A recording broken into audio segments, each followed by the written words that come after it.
যদি তিলক নেবার কারো ইচ্ছা হয়, ওই মেয়েটাকে বললাম আর তোকে এরকম তিলক করার দরকার নেই, তুই এক কাজ কর, বাচ্চা ছেলে যখন সাইকেলে চাপতে পারে না, হাফ প্যাটেলে চাপে, তারপর সিটে চাপে, তুই এক কাজ কর, তুলসী গাছে জল দেবার সময় গাছের নিচে যে কাঁচা মাটিটা আছে না মা, ওই কাঁচা মাটিটা এই আঙুলটা করে আপনি 3 বার হরে কৃষ্ণ কৃষ্ণ কৃষ্ণ হরে হরে, হরে রাম রাম, কাঁচা মাটিটা 3 বার কপালে নিন, ওটা হাফ প্যাটেলে হয়ে গেল। ওটা নিতে নিতে একদিন দেখবেন আপনাকে আর কে কথা বলছে এদিকে নজর থাকবে না। আর যারা বলবার তারা বলবেই মা, কারণ নিম পাতাকে যতই আপনারা মিষ্টি রসে ভেজান ও তেতো যাবে, জোরে বলুন হ্যাঁ না। সেরকম নিন্দুক লোক যেগুলো আমাদের সমাজে আছে ওদেরকে আপনি পারবেন না, ওরা যতই ভালো কথা বলুন ওরা রাস্তাতে আসবে না, ওই সব করার জন্য এদেরকে পাঠিয়েছে, অসুর বংশ থেকে পাঠিয়েছে, এরা করবে। তবে হ্যাঁ, হাতি চলে রাজার কুত্তা ভুজে হাদা, হাতি রাস্তা দিয়ে যায়, কুকুর ঘেউ ঘেউ করে, হাতি যেমন কুকুরের দিকে তাকায় না, কৃষ্ণ ভক্ত যারা তারা হাতির মতো পথ দিয়ে যাবেন, কুকুর ঘেউ ঘেউ করবে, আপনারা তাদের দিকে তাকাবেন না, নইলে আমাদের ধর্ম। তিলক আপনারা নেবেন। যেই না নহুষ রাজা দানব্রত যজ্ঞ করছে, প্রচুর লোক লাইন দিয়েছে, আর সঙ্গে সঙ্গে ওই বালক ব্রাহ্মণ বেশ ধারণ করে পেছন থেকে বলল, আমি এতদিন সবার কণ্ঠস্বর শুনেছি, এই কণ্ঠস্বর শুনে আমার ভেতরটা কেঁদে উঠলো কেন? আমার মনে হচ্ছে আমি আর দান করবো না, সর্বস্ব দেহ মোহন প্রাণ সব ওর চরণে দিয়ে দেবো। তুমি কে? আমি বালক ব্রাহ্মণ বৈষ্ণব বেশে এসেছি তোমার কাছে। কি চাও তুমি? আমি দান চাই। তুমি দান চাও? আরে বাবা তুমি কি চাও? তুমি যা চাও আমি সব দিয়ে দেবো তোমাকে, সবাইকে সমান দিচ্ছি, তোমাকে আমি সবই দিয়ে দেবো। রাজা, আমি তোমার কাছে সব চাই না, আমি তোমার কাছে 3 হাত ভূমি চাই। মায়েরা, মাত্র 3 হাত জায়গা তোমার কাছে চাই। রাজা বলল 3 হাত কেন চাইছো? তুমি 3 একর চাও, তোমাকে 3 একর দেবো। না, আমি 3 হাত ভূমি চাই, কিন্তু শপথ রাখতে হবে তোমার মৃত্যুর আগে তুমি যদি কোনোদিন ওই 3 হাত জায়গা যেটা আমাকে দান করলে স্পর্শ করে দাও, মৃত্যুর পরে তোমার আত্মা শান্তি পাবে না, তোমার আত্মা মুক্তি পাবে না, কোনো দেহ ধারণ করবে না, খালি ঘুরে ঘুরে বেড়াবে। সঙ্গে সঙ্গে রাজা বলল, আমি কথা দিলাম তোমাকে, যে 3 হাত ভূমি আমি তোমাকে দেবো, সেই 3 হাত ভূমি আমি স্পর্শ করবো না। মায়েরা কথা দিলেন, কিন্তু কিন্তু কিছু মনে করবেন না। আচ্ছা মায়েরা বলুন তো, বয়স হলে মেয়েদের বা বাবাদের, মায়েদের বা বাবাদের আর মনে ঠিক থাকে? জোরে বলুন হ্যাঁ না না। আচ্ছা, ভুলে যাওয়া বেশি হয় না না ভুলে যাওয়া বেশি হয়? কোনটা হয়? হ্যাঁ, যখন যতই বলে না বল বুদ্ধি ভরসা 40এই ফর্সা, বল বুদ্ধি ভরসা 40এই ফর্সা, করবি তো কর 40 আর আগে কর না, নিতাই গৌর হরি বল। ও মায়েরা, যে ফুলটা গাছে ফুটে আছে ওইটা তুলুন, যেটা ঝরে গেছে ওটা নয়, যেটা শুকিয়ে গেছে ওটা নয়, যেটা তরতাজা ফুল ওটা শুনুন। ঠিক সেরকম দেহে যখন যৌবন থাকে, গোবিন্দের সেবায় তখন লাগান দেহটাকে, কাজে লেগে যাবে। যেমন দেখবেন সার্কাস দেখেছেন, 3টে বড় বড় বাঘের মাঝে একজন রিং মাস্টার খেলা দেখায়, ওঠ উঠে যায়, বস বসে যায়। কেন বলুন তো? বাঘগুলো যখন ছোট ছিল তখন তাদের শিক্ষা দেওয়া হয়েছিল, তাই দুপুরবেলায় বসে গেছে। ওই জন্য মায়েরা, ভজন নয় সকালে নয় বিকালে, ভজন হলো মধ্যাহ্নকালে, একমাত্র দুপুর বেলা দেহে যখন যৌবন থাকে তখন যে কেউ গোবিন্দকে নিজেকে দিতে পারে তবে কাজ হয়ে যায়। একটা বাড়ি বানাচ্ছেন, তার জন্য সরকারকে ট্যাক্স দিতে হয় না? জোরে বলুন। তাহলে যে দেহ বাড়িটা গোবিন্দ দিলেন তার জন্য ভগবানকে কি ট্যাক্স দিলেন? এই হরিবাসরে এসে উলুধ্বনি আর হরিধ্বনি দিচ্ছেন না, ওইটা ট্যাক্স। কিন্তু সবচাইতে দুঃখের ব্যাপার কি জানেন? আমরা ভগবানকে দেখতে পাই না কেন, ভগবানের নাম করি না কেন? মায়ার জন্য। যেমন আপনারা যদি কোনদিন মুর্শিদাবাদ যান, আমরা তো প্রত্যেক জেলায় জেলায় ঘুরি, তো মুর্শিদাবাদে গান করে যখন ভোরবেলায় আসি তখন চারিদিকে কুয়াশা হয়ে যায় মা। তা বলুন তো, কুয়াশা হলে সামনের লোককে দেখা যায়? জোরে বলবেন হ্যাঁ না না। সামনের লোককে চেনা যায় না কুয়াশা হলে। ঠিক সেরকম তত্ত্ব বলছে, কারো হৃদয়ে যদি আশা থাকে গোবিন্দকে সে কোনোদিন দেখতে পায় না, ভেতরে কুয়াশা হলে হবে। তাহলে আরেকটা তত্ত্ব বললো কি, বাংলাদেশে 3টে জায়গা আছে, ঢাকা, খুলনা আর পাবনা। তত্ত্বটা কি? মায়ার ঢাকা খুলনা, নইলে গোবিন্দ পাবো না। 3টে জায়গা, ঢাকা খুলনা পাবনা, মায়ার ঢাকা খুলনা, নইলে গোবিন্দ পাবো না। আগে মায়ার ঢাকা খুলতে হবে। মায়া কাকে বলে? আমার গাড়ি, আমার বাড়ি, আমার টাকা, আমার পয়সা, মায়া। যেমন দেখবেন আগে গাড়িতে নিয়ম ছিল 4 চাকাতে কাঁচের ভেতরে যারা থাকতো তারা কিন্তু বাইরের লোক, কালো কালো কাঁচ থাকতো, ভেতরে যারা থাকে তারা বাইরের লোককে দেখতে পায়। বাইরের লোক যারা তারা ভেতরের লোককে দেখতে পায় না। কেন বলুন তো? কালো কাঁচটা হচ্ছে মায়া। আর মায়া কাকে বলে? রাম, সীতা এবং লক্ষ্মণ তিনজনে বনে যাচ্ছে। আগে যাচ্ছে রাম, মাঝে যাচ্ছে কে? সীতা, পেছনে যাচ্ছে লক্ষ্মণ। বারবার লক্ষ্মণ চাইছে আমি রাম দেখবো, আমি রাম দেখবো, কিন্তু দেখতে পাচ্ছে না। কেন? মাঝখানটাতে সীতা নামক মায়াটা দাঁড়িয়ে আছে। রামকৃষ্ণ পরমহংসদেবের কথা যদি কেউ শোনেন না, মাথা খারাপ হয়ে যাবে।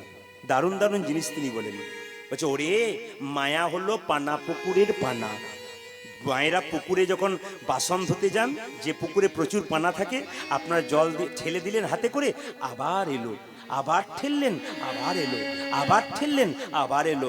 রামকৃষ্ণদেব বললে, এক কাজ কর না, একটা বাঁশের বেড়া দিয়ে দে, দেখবি আর পানাগুলো আসবে না। তত্ত্ব কি বলল? তত্ত্ব কি বলল? যে সংসার রূপ পুকুরে মায়া নামক পানা থেকে সরাতে গেলে ভক্তির বাঁশের বেড়া যে দিতে পারবে, নিতাই গৌর হরি বল বলে, তারই মায়া। আজকে নহুষ রাজার বয়স হয়ে গেল, 80 পেরিয়ে গেল, চোখে ভালো দেখতে পায় না, পায়ে চলতে পায় না, বুঝতেই পারে নাই যে 3 হাত জায়গা দিয়েছে, সেই 3 হাত জায়গার সামনে, তখন স্পর্শ করে নাই, সামনে বসে বসে গাইছে, ও হরি দিন কবে মোর হবে বলো, ও হরি দিন কবে মোর হবে। এই কথাটি সবাই স্মরণ করে যান। যে যেখানে বসে আছেন কথাগুলোর দিকে নজর দেবেন। যখন আপনাদের বয়স হয়ে যাবে, বাড়ির কেউ আর ভালো চোখে দেখবে না। দাদা ভাইয়েরা যে সংসারের জন্য এত কিছু করলেন, সেই দিন বুঝবেন সংসার আর চাইছে না। রাজা দশরথ যেদিন সিংহাসনে বসলো, সেদিন আয়নাতে দেখতে পেল তার এখানে সামনের চুলগুলো জিলপি বলে, এগুলো তাই তো না? কি বলেন আপনারা? আমরা জিলপি বলি। এই যে রয়েছেন এগুলো জিলপি বলি, আমরা বলি। এই জায়গাগুলো সাদা হয়ে গেছে, মাথার রাজমুকুটটা সরে গেছে। আপনি সংসারের একজন মালিক, ঈশ্বর আসল মালিক, আপনি চালাচ্ছেন কর্তা, আপনারও মুকুটটা হেলে গেছে। কোন দিন বুঝবেন? যখন সারাদিন খেটে বৃদ্ধ বয়সে রৌদ্রে মাথায় নিয়ে ঘর ফিরবেন দুপুর 12টায়, বৌমাকে বলবেন এক গ্লাস জল দাও তো। যখন 1 ঘন্টা পর 1 গ্লাস জল আসবে, তখন বুঝবেন আপনারও মুকুট হেলে গেছে। সংসার আপনাকে চাইছে না। এই সংসারের নিয়ম এইটাই। সংসারকে যতদিন দেবেন আপনারা, সংসার ভালোবাসবেন। আপনি দেওয়া বন্ধ করে দিন। আপনার বাচ্চার জন্য প্রত্যেক দিন একটা লজেন্স আনেন, 1 মাস পর 2 দিন আনবেন না, ওর বাবা বলবেন। যে সংসার শুধু নিতে চাই, দিতে চাই না। মায়েরা যতক্ষণ সংসারে কর্ম করছেন, আপনাকে সংসার ভালোবাসছে। আপনার শরীরে একটা কঠিন রোগ হয়ে যাক, ডাক্তারবাবু বারবার দেখতে আসুক, আপনাকে যে অতি ভালোবাসে, সেই দেখবেন ডাক্তারবাবুকে বলে, আর কতদিন, আর পারি না, এবার গেলেই বাঁচি। এ সংসার শুধু নিতে জানে মা, কিন্তু দিতে জানে না। এই জন্য আজকে নহুষ রাজা যে গানটা গাইছে, বড় বাস্তব গান। ও হরি দিন কবে মোর হবে বলো, ও হরি দিন কবে মোর হবে, ওই আমি আশায় আশায় বসে রইলাম, তোমার দেখা পাবো বলে, দিন কবে মোর হবে বলো, দিন কবে মোর হবে। শেষে যখন আজকে যে কম বয়সটা আপনাদের আছে না, সেই বয়সটা থাকবে না। যখন বয়স চামড়া জড়ো হয়ে যাবে, চোখে দেখতে পাবেন না, কানে শুনতে পাবেন না, বাড়ির লোক আর ভালোবাসবে না। কিন্তু সেদিন মনে করবেন আমার আপন বলতে একমাত্র ভগবান। ঠাকুর, এই সংসারের খারাপ খারাপ কথা সহ্য করতে পারছো না, এবার তুমি আমাকে নিয়ে যাও ঠাকুর, নিয়ে যাও। আসা যাওয়া ভবের মাঝে প্রভু তোমায় ডাকা হলো না, যা চাইব বলে ভেবেছিলাম চাওয়া হলো না, দিন কবে মোর হবে। বাবা এই দিকটা কেন? আসা যাওয়া ভবের মাঝে যা চাইবো বলেছিলাম, চাইতে পারলাম না। আচ্ছা, আপনারা মাঠে খাটছেন, পরিশ্রম করে কীর্তন শুনতে এসছেন। আপনারা ব্যবসা বাণিজ্য করেন, দোকান ছেড়ে আপনারা কীর্তন শুনতে এসছেন, আবার সকালবেলায় কর্ম করবেন। কিন্তু মাথায় রাখতে হবে, যখন মায়ের পেটে বাচ্চা থাকে, 7 মাস বয়সে ভগবান কৃষ্ণ সবাইকে দেখা দেয়। কৃষ্ণ রসতত্ত্ব মঞ্জুরি বই পড়লে বুঝতে পারবেন। মায়ের পেটে বাচ্চা থাকে, মাথাটা নিচের দিকে, পাটা ওপর দিকে করে ভগবানকে ডেকেছি, প্রভু মলমূত্রে পরিপূর্ণ জায়গাতে থাকতে পারছি না, ভগবান 7 মাস বয়সে আমাদের দেখা দিয়েছে, সেই জন্য 7 মাস বয়সে দেখবেন সাদ খাওয়াতে যাওয়া হয়। কেন? সেদিন কিন্তু আমিষ জাতীয় খাবার নয়, নিরামিষ খাবার নিতে হয়। সেই 7 মাস বয়সে কোনো মা যদি ভক্তি ভরে পেটে বাচ্চা থাকালীন 1 মাস নিরামিষ খেতে পারেন, 100% শাস্ত্র বলছে তার কৃষ্ণ ভক্ত সন্তান। আজকালকার মায়েরা 7 মাস বয়সে যত দোকানে ফুচকা আছে, ফুচকা খেয়ে বেড়াচ্ছে বলে ফচকে ছেলের জন্ম হচ্ছে। এই জন্য ফচকে ফচকে ছেলে জন্ম হচ্ছে। না না, আপনারা যদি কেউ পেটে বাচ্চা থাকেন 7 মাস বয়সে ছাগলের মাংস খান, বাচ্চারা ছাগলের মতো হবে। না না, দেখতে ছাগলের মতো নয়, স্বভাবটা তার ছাগলের মতো হবে। এই জন্য না, হাসি নয়, এগুলো জানতে হবে। 7 মাস বয়সে কেউ যদি কৃষ্ণ ভক্ত সন্তান পেতে চান, তবে পেটে যখন 7 মাস বাচ্চা থাকবে, তখন আপনারা 7টা মাস 30টা দিন কারো কথা শুনবেন না, সেদিন নিরামিষ সেবা করুন, ভগবানের প্রসাদ পান, দেখবেন কৃষ্ণ ভক্ত সন্তান হবে না। আপনার কি বলেছি? তো লক্ষ্য করুন সবাই যে জায়গাতে ছিলাম, আসা যাওয়া ভবের মাঝে, কথা দিলাম তোমার নাম করব।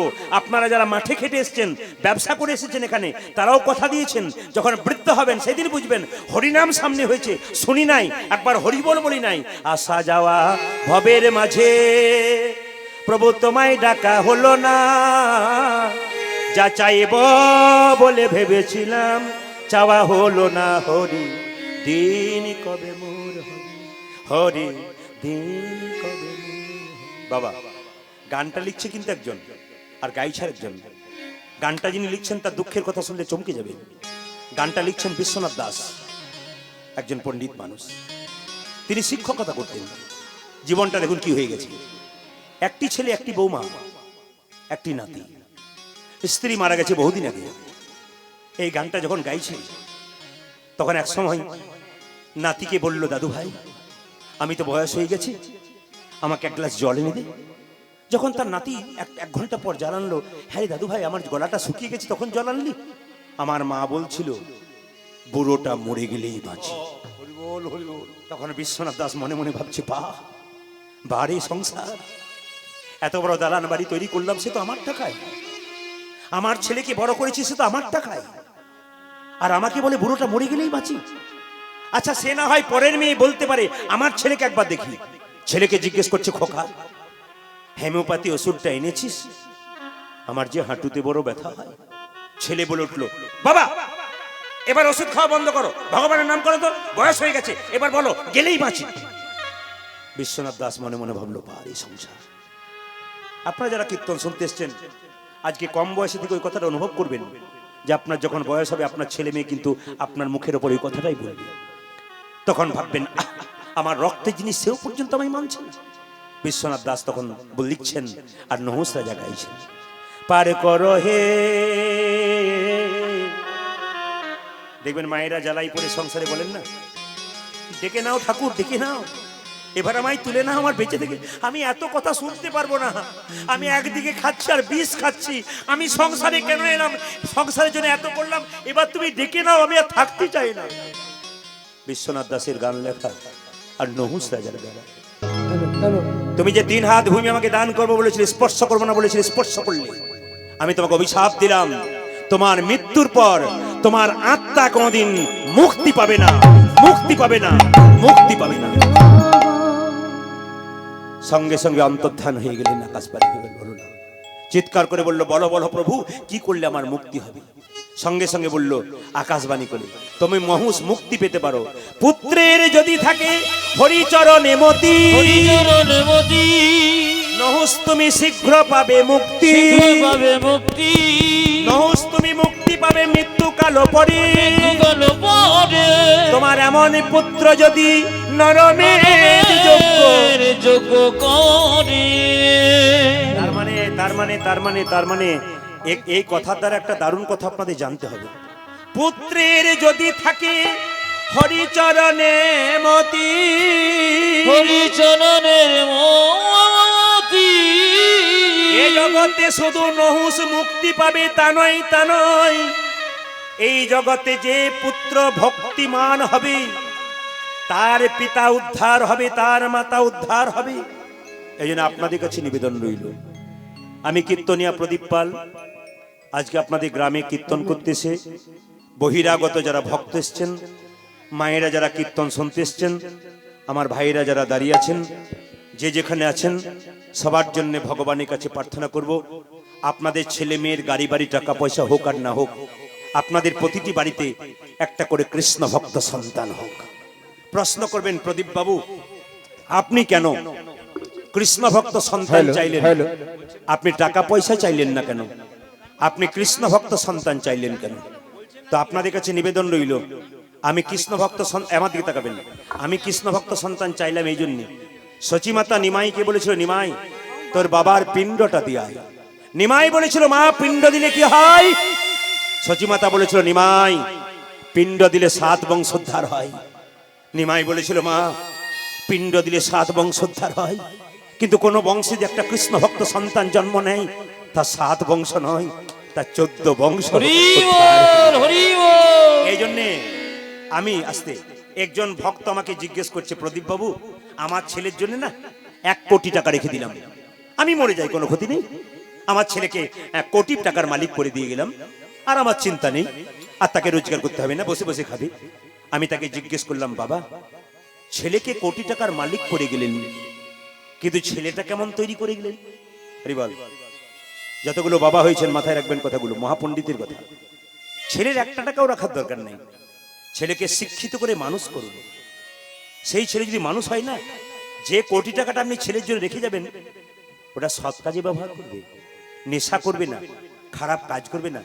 আপনার মৃত্যুর পরে 200-250-300 লোককে খাইয়ে আপনার আত্মার শান্তি দেবে। এই জন্য কৃষ্ণ ভক্ত সন্তান চাই। তবে মায়েদেরকে বলে রাখি, কৃষ্ণ ভক্ত সন্তান তৈরি করতে গেলে আপনার ছোট করে শুনবেন, রামকৃষ্ণ পরমহংসদেব বলেছে, বাচ্চার মন কিন্তু কচি বাঁশের মতো, আপনি যেদিকে বাঁকাবেন সেদিকে বাঁচবে। বাঁশ যদি মোটা হয়ে যায় মা, আর কিন্তু বাঁকে না। ছেলেকে ছোট থেকে যা বলবেন বাচ্চা থেকে ও সব শুনবে। ছেলে বড় হয়ে যাবে, 1 কানে শুনবে 1 কানে বের করে দেবে।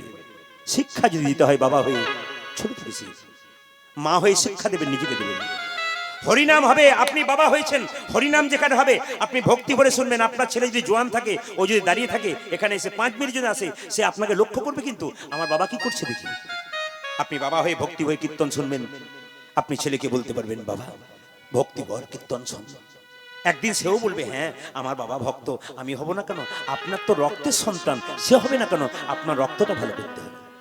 আবার চাণক্যদেব বললেন, বাচ্চার 5 বছর পর্যন্ত কোনো দোষ ধরবে না, খেলবে পড়বে ভাঙবে। কিন্তু যখনই বাচ্চার এদিকে, যখনই বাচ্চার 15 বছর বয়স হয়ে যাবে, মায়েরা এই 5 বছর পর্যন্ত কোনো দোষ ধরবে না। 5 থেকে 15 পর্যন্ত ছেলে মেয়েকে শাসনের চোখে রাখবেন। ছেলে মেয়ে যখন 16 বছর পেরিয়ে যাবে না, পুত্র মিত্র বদাচরিত, তার মানে কি, বাবা মা তখন সন্তানের সঙ্গে বন্ধু হয়ে যাবে। মেয়ে যখন আপনার 16 হয়ে গেল, ছেলে যখন আপনার 16 হয়ে গেল, তখন আপনি বন্ধু হয়ে গেলেন। তখন আর আড়াল লাগলে হবে না, ভেতরের কথা তার কাছ থেকে। এটা হচ্ছে চাণক্য পণ্ডিতের কথা, মহাপণ্ডিতের কথা শুনতে হয় বসে বসে, জীবন সুন্দর হয়ে যায়।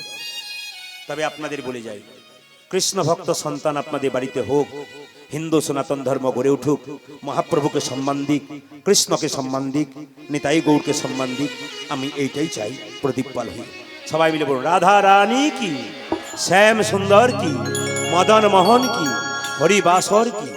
এখন যখন লক্ষ্য করুন মায়েরা, যখন যখন সেই কথাটা শুনতে পেল, নহুষ রাজার একটি মাত্র ছেলে ছিল, তার নাম যজাতি। যজাতি, বাবা বাবা আমায় ডাকলে? হ্যাঁ রে, আমি যে ভগবানকে কথা দিয়েছিলাম 3 হাত ভূমি দান করব, ব্রাহ্মণ বৈষ্ণব তিনি ভগবান রূপে ভগবান এসেছিলেন আমার কাছে, স্পর্শ করবো না, স্পর্শ করে ফেলেছি, আমার আত্মার মুক্তি হবে না যদি তুই নরমের যজ্ঞ না করতে পারিস।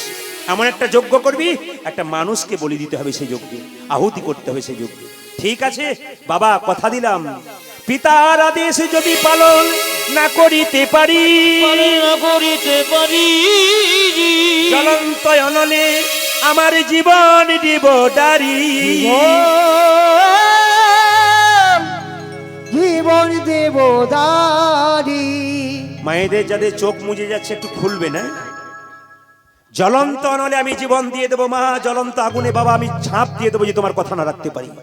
শুধু তাই নয়, এদিকে শুধু তাই নয়, আমি তোমার পা ছুঁয়ে কথা দিলাম, তোমার মৃত্যুর পরে আমি নরমের যজ্ঞ করব তোমার আত্মার মুক্তির জন্য। পিতা স্বর্গ পিতা ধর্ম পিতা হি পরমন্তপ বিদরি প্রতিমা প্রিয়ন্তি সর্বদেবতা নমো নমঃ। দেবতা। যেই না প্রণাম করেছে, মায়েরা লক্ষ্য করুন, যেই না প্রণাম করেছে সঙ্গে সঙ্গে বলল কথা রাখবি বলে হ্যাঁ। কিছুদিন পরে তার বাবা মারা গেল, নহুষ রাজা। যখন মারা গেল তখন গুরুদেবের কাছে আদেশ নিতে গেল। তার আগে বলি আপনাদেরকে, আপনার তো উত্তর দেবেন যে যেখানে আছেন। আচ্ছা বাবা, মায়েরা তো অনেকেই জানেন, জানেন না, বাবারা জানেন। আমরা যখন মারা যাই আমাদের দেহ মারা যায় না আত্মা মারা যায়? জোরে বলবেন আপনারা, একটু বলুন। বাবা বয়স্ক বাবা, কি মারা যায়, দেহ না আত্মা? হ্যাঁ দেহ। শাস্ত্র কি বলেছে? বাসাংশি জিন্নানি যথা বিহায় নবানি ঘিন্নাতি নরহ পরাণী তথা শরীরানি বিহায় জিন্নন্নানি সংজাতি নবানি দেহি। মানেটা কি? একটা একটা করে। যে কাপড়টা মায়েরা পরেছেন কীর্তন শুনতে, যে কাপড়টা আমি পরে আছি, দাদা ভাইরা যে কাপড়টা পরে আছেন, ও যখন জীর্ণ হয়ে যাবে ওটা পরিবর্তন করে আপনারা নতুন কাপড় পরবেন। আত্মা কি করে? জীর্ণ দেহ ত্যাগ করে অন্য দেহে যায়। প্রশ্ন করবেন, প্রদীপ বাবু আপনি যখন মারা যাবেন আপনার আত্মা কোথায় যাবে? এতজন কীর্তন শুনতে এসছে, তারা যখন মারা যাবে তাদের আত্মা কোথায় যাবে? শাস্ত্র কি বললো দেখুন। মানুষ কুলে জন্ম নিয়ে কেউ যদি মানুষের মতো কর্ম করে, পরের জন্মে তার আবার মানুষ কুলে জন্ম হয়। আর মানুষ কুলে জন্ম নিয়ে কেউ যদি পশুর মতো কর্ম করে, কুকুরের মতো কর্ম করে, পশুর মতো কর্ম করে, পশুর মতো আচার আচরণ করে, আবার সে পশু কুলে জন্ম নেয়। আর মানুষ কুলে জন্ম নিয়ে কেউ যদি মহাপুরুষের মতো কর্ম করে, তার দ্বিতীয় জন্ম হয় না, তার গোবিন্দের চরণ প্রাপ্ত হয়। কেমন? যে ধানকে সেদ্ধ করে মাঠে ছড়াবেন তার যেমন দ্বিতীয় গাছ হয় না, ঠিক সেরকম হ্যালো চেক। যে ধানকে সেদ্ধ করে আপনারা মাঠে ছড়াবেন সেই ধানের যেমন দ্বিতীয় গাছ হয় না, যে দেহ হরি নামে সিদ্ধ হয়ে যায় তার দ্বিতীয় জন্ম হয় না। নিতাই গৌর হরি বল বলে। হরি বল, হরি বল। তবে মানুষ মরে গেলে, আসতে মানুষ মরে গেলে স্বর্গে যাচ্ছে না নরকে যাচ্ছে কি করে বুঝবেন? আপনাদের তত্ত্বগুলো বুঝিয়ে দেবো। আমাদের শরীরে 9টা ছিদ্র আছে। হরে কৃষ্ণ। আমাদের নহুষ রাজা মারা গেল তাই বলছি, মৃত্যুর পরে আমাদের মৃত্যুর যে হয় আমাদের শরীরে 9টা ফুটো আছে, মা ছিদ্র আছে। বলুন কোথায় কোথায়? দুটো কানের ছিদ্র, দুটো নাকের ছিদ্র, দুটো চোখের ছিদ্র, একটা মুখের ছিদ্র। কটা হলো? 7টা। নিচের দিকে দুটো আছে, একটা পায়ু, একটা উপস্থ। জেনে রাখবেন আপনারা, ওপরের 7টা দিয়ে যদি প্রাণ বেরোয় আপনি স্বর্গে গেলেন, আর নিচের দুটো ছিদ্র দিয়ে যদি প্রাণ বেরোয় আপনি নরকে গেলেন। কি করে বুঝবেন? আমার দিকে কি করে বুঝবেন? বলছে যে দেখবেন মারা যায় হা করে মারা যায়, তার মানে বুঝবেন ওনার মুখ দিয়ে প্রাণ গেছে। কেউ যখন মারা যায় জেগে থাকে, যেন মনে হচ্ছে তাকাচ্ছে আমার দিকে, ওনার চোখ দিকে প্রাণ গেল। কেউ যখন মারা যায় কান দুটো ফুলে যায়, কান দিয়ে প্রাণ যায়। কেউ যদি মারা যায় নাকের ফুটো দুটো অনেক মোটা হয়ে যায়, ওইদিকে প্রাণ যায়। এই 7টা দরজা দিয়ে প্রাণ গেলে আপনার জায়গা স্বর্গে হবে।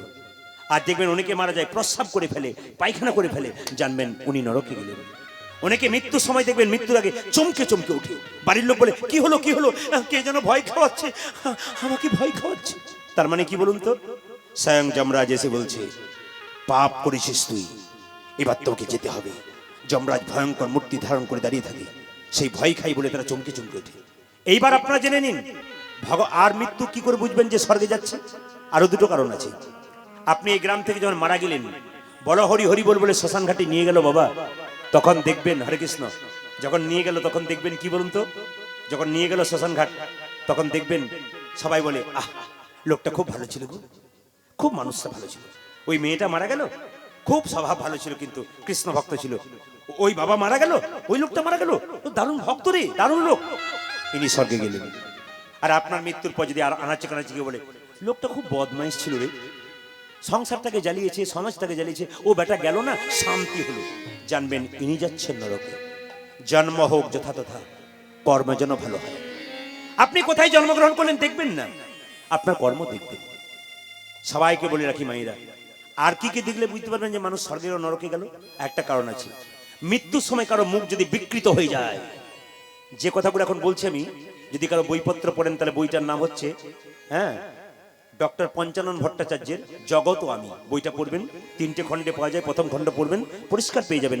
এই কথাগুলো পরিষ্কার লেখা আছে। কি আপনার মৃত্যুর পরে যদি মুখটা বিভৎস হয়ে যায়, ভয়ঙ্কর হয়ে যায়, লোক দেখলেই ভয় খেয়ে যায়, জানবেন ইনি নরকে যাচ্ছে। আর আপনার মৃত্যুর পর যদি আপনি ঘুমাচ্ছেন, লোকে বলে না ও মা দেখে এলাম যেন মরে নাই গো, ঘুমাচ্ছে, জানবেন ইনি যাচ্ছেন স্বর্গে।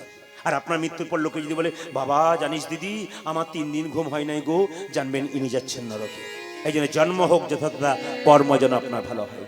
নহুষ রাজা মারা গেল, আর তার ছেলে যজাতি গুরুদেবের কাছে গেলে বললেন, গুরুদেব কি করলে আমার বাবার আত্মার মুক্তি হবে, নরমের যজ্ঞের বিধান বলে দিন। গুরুদেব বলল, তবে শোন। কথা যখন বলেছি তখন ওরা দান দিতে এসছেন, জোরে একবার উলুধ্বনি হরিধ্বনি দিন, নিতাই গৌর।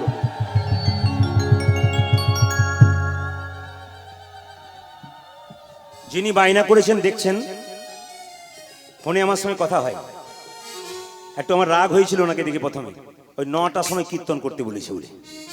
তাছাড়া ইনি মানুষটি খুব, বাড়িতে কেমন জানি না, কিন্তু আমার কাছে খুব ঠান্ডা স্বভাবে। তখন কথা হচ্ছে আশীর্বাদ করুন নাকি, এই যে কীর্তন গান করাচ্ছে না, ইনি খুব একটা বড় নন, ক্ষুদ্র মানুষ, কিন্তু মনটা খুব বড়।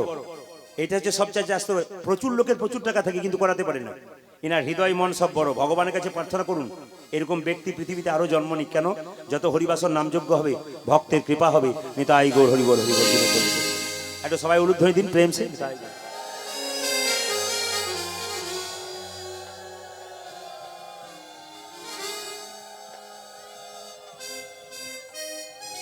জোরে উলুধ্বনি দিন, জোরে উলুধ্বনি দিন।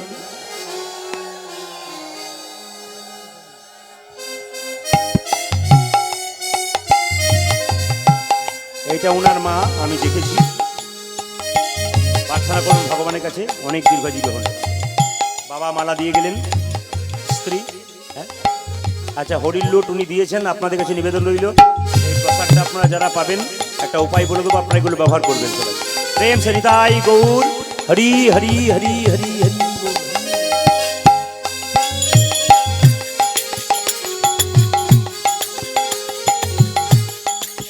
আচ্ছা, নরমের যজ্ঞের জন্য কত লক্ষ মুনিকে নিমন্ত্রণ করতে বলেন, জোরে বলুন। যে ঘুমাচ্ছে সে বলুন। আচ্ছা, কত? 80 লক্ষ। আচ্ছা, কিসের কাপড় দান করেছে, জোরে বলুন, একটু জোরে বলুন। আর স্বর্ণ থালা, স্বর্ণ ঝাড়ি, মানে সোনার থালা দিয়েছে আর সোনার ঝাঁটা দিয়েছে। লক্ষ লক্ষ স্বর্ণ মুদ্রা দিয়ে দান করেছে। আপনাদের এত দেবার দরকার নেই, আপনাদের যা সামর্থ্য আছে সেই দিয়ে দেবেন। এইবার যে বিধানটা দিল, যজাতি মাথায় হাত দিল, কি করে করব, কি বিধান? তাই নয়, তার আগে আপনারা লক্ষ্য করবেন কিনা জানি না, আমার চোখ ভালো বলুন আর মন্দ বলুন, এত হাত তুলছি, এত হরিবল বলাচ্ছি, একজন কিন্তু তখন থেকে ঘুমাচ্ছেই বসে বসে। আচ্ছা, ওনাকে যদি কাল জিজ্ঞেস করা হয় যে আপনি কি শুনলেন, না না, মানে অধিক রাত্রিতে কীর্তন মানে সমস্যা আছে প্রচুর। সন্ধ্যে 7টায় কি 6:30টায় কীর্তন করুন, যারা খাটাখাটনি করে এসছে তারাও শুনতে পারবে। আর যত রাত বাড়বে, যে খেটেছে তার তত গড়াগড়ি দেবার ইচ্ছা হবে, না না, এখানে নয় বাড়িতে। তো যাই হোক, প্রেম সে বলুন রাধা রানী কি জয়, শ্যাম সুন্দর কি, মদন মোহন কি। বেশ বেশ। স্বয়ং মহাপ্রভু যিনি কলিযুগের ভগবান, রাধা কৃষ্ণ মিলিত তনু গৌর, অন্তে কৃষ্ণ বাইরে রাধা, তিনি হচ্ছেন গৌর। ভেতরে আছে কৃষ্ণ, বাইরে আছে রাধা, তিনি গৌর। কলিযুগে ভজনার একমাত্র পথ হচ্ছে হরিনাম। সত্যযুগে ধ্যান, ত্রেতাতে যজ্ঞ, দাপরে সেবা, কলিতে হরিনাম। এই হরিনাম হরিনাম হরিনাম সার, কলিজীবের নাম ছাড়া গতি নাই আর। গাড়ি বাড়ি টাকা পয়সা ধন দৌলত থাকবে, একটা জিনিস কিন্তু আপনার সঙ্গে থাকবে, যেগুলো সঙ্গে যাবে না এ কিন্তু সঙ্গে যাবে। কোটি টাকার লোক হলো নাম সঙ্গে যাবে, আর ভিখারি হলো ওরও নাম সঙ্গে যাবে। তবে বলে রাখি, হরিনাম শুনবেন, ভেতরে অহংকার রাখবেন না। যদি কীর্তন শুনতে শুনতে কিছু ঠোঁট কাটা লোক থাকে, এগুলো ভগবান তৈরি করে, এত সোজা নয়। ঠোঁট কাটা লোক কাকে বুঝতে পেরেছেন? বিচার বিবেচনা না করে হুট করে দেখবেন বলে দেয়, এগুলো ঠোঁট কাটা লোক। তো এই ঠোঁট কাটা লোকের জন্য হরে কৃষ্ণ কিছু থাকবে, মানে ভালো মন্দ নিয়ে তো সব কিছু নাকি বাবা, জগৎটা তো ভালো মন্দ নিয়ে। স্বয়ং ভগবান শ্রীকৃষ্ণ সবার আপন হতে পারে নাই, তাহলে মানুষ কি করে হতে পারে? এই জন্য বলে যাই, রাধা কৃষ্ণ মিলিত তনু গৌরাঙ্গ। কলিযুগে নাম ছাড়া কোনো গতি নাই। বাড়িতে কাজের জন্য টেনশন হচ্ছে, আপনি দোকান থেকে ওষুধ কিনলেন, ও 6 ঘন্টা টেনশন কাটলো, আবার হলো। কিন্তু হরিনাম এমন একটা মহা ঔষধি, যদি কেউ নাম জপ করতে পারে আর কর্ম করতে পারে, টেনশন থেকে সে মুক্ত থাকতে পারে। কিন্তু যদি প্র্যাকটিক্যাল করবেন তবে জানবেন, আর শুনবেন তা সকালে ভুলে যাবেন, তাহলে কিন্তু আপনি জানবেন না। কারণ স্বয়ং ভগবান তার মাকে বলেছেন, মা এই জগতে নাম ছাড়া কোনো গতি নাই, তুমি একমাত্র নাম করো। সঙ্গে সঙ্গে নিমাই সচিমাতাকে বলেছিল, মা তুমি নাম করো, তুমি নাম করো। নিমাইকে সচিমাতা বলেছিল, বাবা নাম করলে কি হয়? নাম করলেই তো জগৎ উদ্ধার হয়ে যায়। এই জগতে একমাত্র আপন হচ্ছে নাম, আর যা হচ্ছে সব পর। কেন? আজকে আপনার হুগলি জেলাতে জন্ম হয়েছে, আপনি মরে যাবেন, আপনার বীরভূমে জন্ম হতে পারে, এখানে বাবা মা ছেলে মেয়ে সংসার পেলেন। আবার এখানে মরে গিয়ে যখন বীরভূমে জন্ম নিল, ওখানে আলাদা বাবা মা সংসার পেলেন। আবার ওখানে মরে গিয়ে আপনি আমেরিকাতে জন্ম নিলেন, ওখানে গিয়ে আলাদা বাবা মা সংসার পেলেন। ভগবান কি এক আলাদা পেলেন? ভগবান এক পেলেন। জন্ম আপনার বিভিন্ন জায়গাতে, বাবা মা আপনার আলাদা, কিন্তু ভগবান এক। এই জন্য নিমাই বলেছিল, মা এ জগতে সত্য হচ্ছে হরিনাম, বাকি সব মিথ্যা। নবদ্বীপে কেন মহাপ্রভুর রাধাকৃষ্ণ মিলিত তনু হলেন কি করে? একদিন রাধারানী আর গোবিন্দ গোলক বৈকুণ্ঠ ধামে শুয়ে আছেন। রাধারানী গোবিন্দের চরণ সেবা করছে। হঠাৎ রাধারানী বললে, বধূ গত রাত্রিতে একটা স্বপ্ন দেখলাম। সঙ্গে সঙ্গে কৃষ্ণ বলল, রাধে তুমি কি স্বপ্ন দেখলে? বলছে, এমন একটা স্বপ্ন দেখলাম তোমার কাছে আমি বলতে পারছি না। আরে তুমি আমায় বলো না, কি স্বপ্ন দেখলে? স্বপ্ন দেখলাম কলির জীবের দ্বারে একটা গৌর মূর্তি ভেসে ভেসে বেড়াচ্ছে। এ স্বপ্ন কেন দেখলাম? ভগবান কৃষ্ণ রাধারানীকে বলছে, রাধে আমি কলির জীবের দ্বারে গৌর হব, আর গৌর হয়ে কলির জীবের কঠিন মাটিতে গড়াগড়ি দিয়ে রাধে রাধে বলে কেঁদে কেঁদে তোমার প্রেম ঋণ শোধ করব। রাধারানী বলছে, বধূ যে অঙ্গে চন্দন দিতে গিয়ে আমার হাতটা কেঁপে যায়, পাছে তোমার অঙ্গে যদি একটু নখে নাচর পেয়ে যায় আমার ভয় লাগে, সে অঙ্গ যখন কঠিন মাটিতে গড়াগড়ি যাবে নবদ্বীপের, না জানি তোমার সোনার অঙ্গে কতখানি লাগবে। না প্রভু, আমি তোমায় একা যেতে দেবো না, যদি যেতে হয় আমি তোমার সঙ্গে যাব। ভগবান বলছে, রাধে আরে বাবা আমি যদি একা যাই তোমাকে তো নিয়ে যাবই। বলে কেন? আমি যদি গোরা হয়, মায়েরা মহাপ্রভুর গায়ের রং কেমন? কুচকুচে কালো। যে না কুচকুচে কালো বলেছে দু চারজন।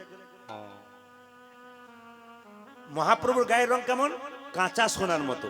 রাধার রংটা বলছে, ওগো রাধে আমাকে যদি গৌর হতে হয়, আমি তো কালো কৃষ্ণ, তোমার রংটা আমাকে ধার নিতে হবে। আমার মধ্যে কোনো প্রেম নাই, তোমার প্রেম নিতে হবে, তবে আমি গৌর হব। তুমি ভেতরে থাকবে, আমি বাইরে থাকব। গোবিন্দের গো আর রাধার রা, দুটো অক্ষরে মিলিত হয়ে গোলা গোরা। মহাপ্রভু ভগবান কেঁদে কেঁদে বলছে, রাধে আমি কি করব জানো? মহাপ্রভু এলেন কলির জীবের দ্বারে। একটা একটা করে শুনবেন, গৌরচন্দ্রিকা খুব বেশি করব না, ছোট্ট করে বলে যায় আপনাদের। মহাপ্রভুর কতগুলো কথা বলবো, মন দিয়ে শুনবেন।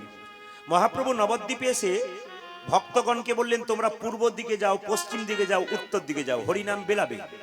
যত হরিনাম বেলাবে মানুষ উদ্ধার হবে। তো মহাপ্রভুর ভক্তগণ শ্রীবাস গদাধর অদ্বৈত যারা আছেন তারা সবাই নাম বিলোতে গেলেন পূর্ব দিকে, পশ্চিম দিকে, উত্তর দিকে, কিন্তু মহাপ্রভু বারণ করলেন দক্ষিণ দিকে। তো জিজ্ঞেস করলো মহাপ্রভুকে ভক্তগণ, আচ্ছা দক্ষিণ দিকে বারণ করলে কেন প্রভু? বলছে, দক্ষিণ দিকে বারণ করলাম ওই দিকে পান মাতাল জগাই মাথায় আছে। মানে যত দক্ষিণে যাবে তত পান মাতাল জগাই মাথাইকে পাবে। মার তো খাবে, হরিনাম পর্যন্ত নেবে না। ওদের উদ্ধার করার দায়িত্ব আমার রইল, তোমরা যেও না। এই জন্য পূর্ব দিকে গেল, পশ্চিম দিকে গেল, উত্তর দিকে গেল। আশ্চর্য হবেন, তিনটি আশ্চর্য জিনিস দেখতে পেলেন। পূর্ব দিকে ভক্তগণ গেলেন, তখন দেখলেন একটা বিরাট বড় পাহাড় থেকে ছোট ছোট পাথরগুলো গড়গড়িয়ে পড়ে নিচের বড় বড় পাথরগুলোকে ভেঙে দিচ্ছে। আচ্ছা বলুন তো মায়েরা, একটা বড় পাথর ছোট পাথরকে ভাঙে, কিন্তু এইটুকু পাথর এত বড় পাথরকে ভাঙতে পারে? কিন্তু দেখতে পেলে একটা পাহাড় থেকে এইটুকুটুকু পাথর গড়গড় করে পড়ছে আর নিচের বড় বড় পাথরগুলোকে ফট করে ভেঙে দিচ্ছে। ভক্তগণ বলল, কেন এটা হচ্ছে? পরে জিজ্ঞেস করবো, প্রভুর কাছে যাব। এইবার লক্ষ্য করুন, দ্বিতীয় জায়গা মানে পশ্চিম দিকে গিয়ে দেখলো কতগুলো ময়না পাখি, তাদের গায়ে হরে কৃষ্ণ নাম লেখা, কিন্তু নর্দমাতে বসে বসে মলমূত্র খাচ্ছে, পায়খানা প্রস্রাব খাচ্ছে। তো ভক্তগণ মনে মনে ভাবছে, যার গায়ে হরিনামের নাম লেখা আছে সেই পাখিটা কেন মলমূত্র খাচ্ছে? চলো প্রভুকে জিজ্ঞেস করব। উত্তর দিকে যারা গেল তারা দেখতে পেল মা তিনটি গর্ত, মানে ফোয়ারা। বিয়ের সময় যে জলের ফোয়ারা দেখতে পান আপনারা, নকল ফোয়ারা দেখায় না, তিনটি গর্ত। এই প্রথম ফোয়ারার জল তৃতীয় ফোয়ারাতে পড়ছে, আর তৃতীয় ফোয়ারার জল প্রথম ফোয়ারাতে পড়ছে। মাঝখানে গর্তটা ফাঁকা, মানে 1 নম্বর গর্তের জল উঠে 3 নম্বরে পড়ছে, আর 3 নম্বর গর্তের জল 1 নম্বরে পড়ছে, কিন্তু মাঝখানে গর্তটা ফাঁকা। ভক্তগণ বলল, মহাপ্রভুকে জিজ্ঞেস করব কেন এমন হলো। এবং মহাপ্রভু যে কথাগুলো বললেন এখন মিলিয়ে দেখবেন আপনারা কত সত্য কথা বলেছে। যখন ভক্তগণ গেলেন তখন মহাপ্রভুকে দেখলেন শিবাসঙ্গনে বসে আছেন, সর্বাঙ্গ সুন্দর বাবু। কি দেখে এসেছে, ভক্তরা মহাপ্রভুকে বলছেন মহাপ্রভু শিবাসের বাড়িতে পদ্মাসনে বসে ভগবানের জপ করছে। জিজ্ঞাসা করলো, কি ব্যাপার, তোমরা পূর্ব দিকে গিয়েছিলে? মায়েরা উত্তর দিচ্ছে, দেখুন, বলছে পূর্ব দিকে গিয়ে থমকে গেছি প্রভু। বলে কেন? একটা বিরাট বড় পাহাড় থেকে ছোট ছোট পাথর বড় পাথরকে ভাঙছে, কারণটা কি? মহাপ্রভু বলল, শোনো, কলিযুগে যারা বড় বড় ধনী জমিদার লোক, 100 বিঘা 200 বিঘা সম্পত্তির মালিক, এদের জমিদার বলা হয়। এরা ছোট ছোট জাতিগুলোকে অত্যাচার করবে, শোষণ করবে, তারপর বড় বড় ধনী জমিদার বনবে। এই সমস্ত বড় বড় ধনী জমিদারকে এই ছোট ছোট জাতিগুলো ভেঙে টুকরো টুকরো করে দেবে। এখন আর ধনী জমিদার আছে? জোরে বলুন হ্যাঁ না না। আর আছে জমিদার বলে কেউ আছে?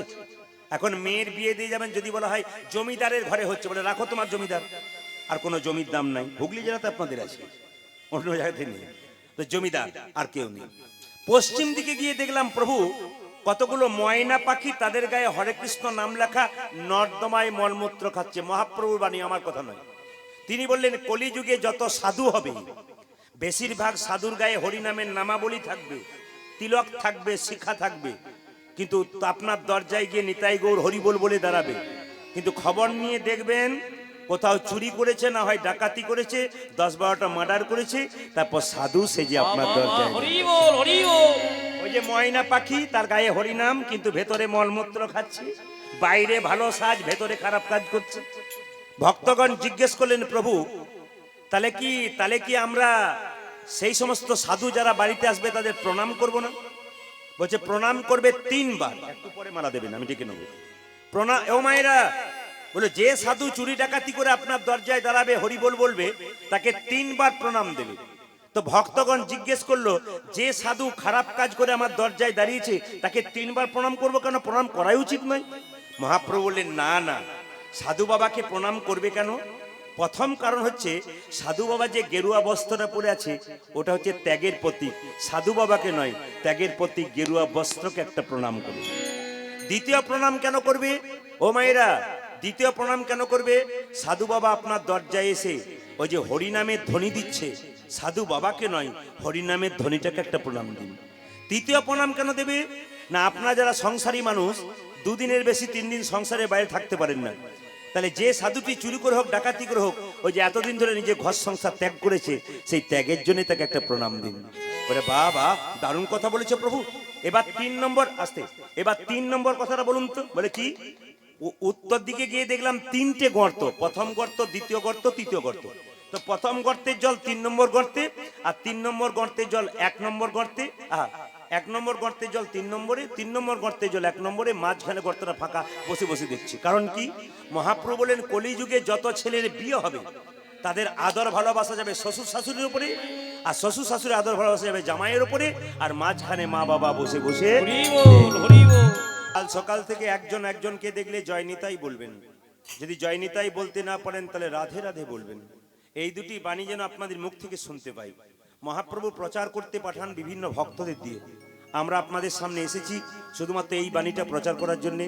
সকালবেলায় ঘুম থেকে উঠে একজন একজনকে দেখলে জয় নিতাই বলবেন।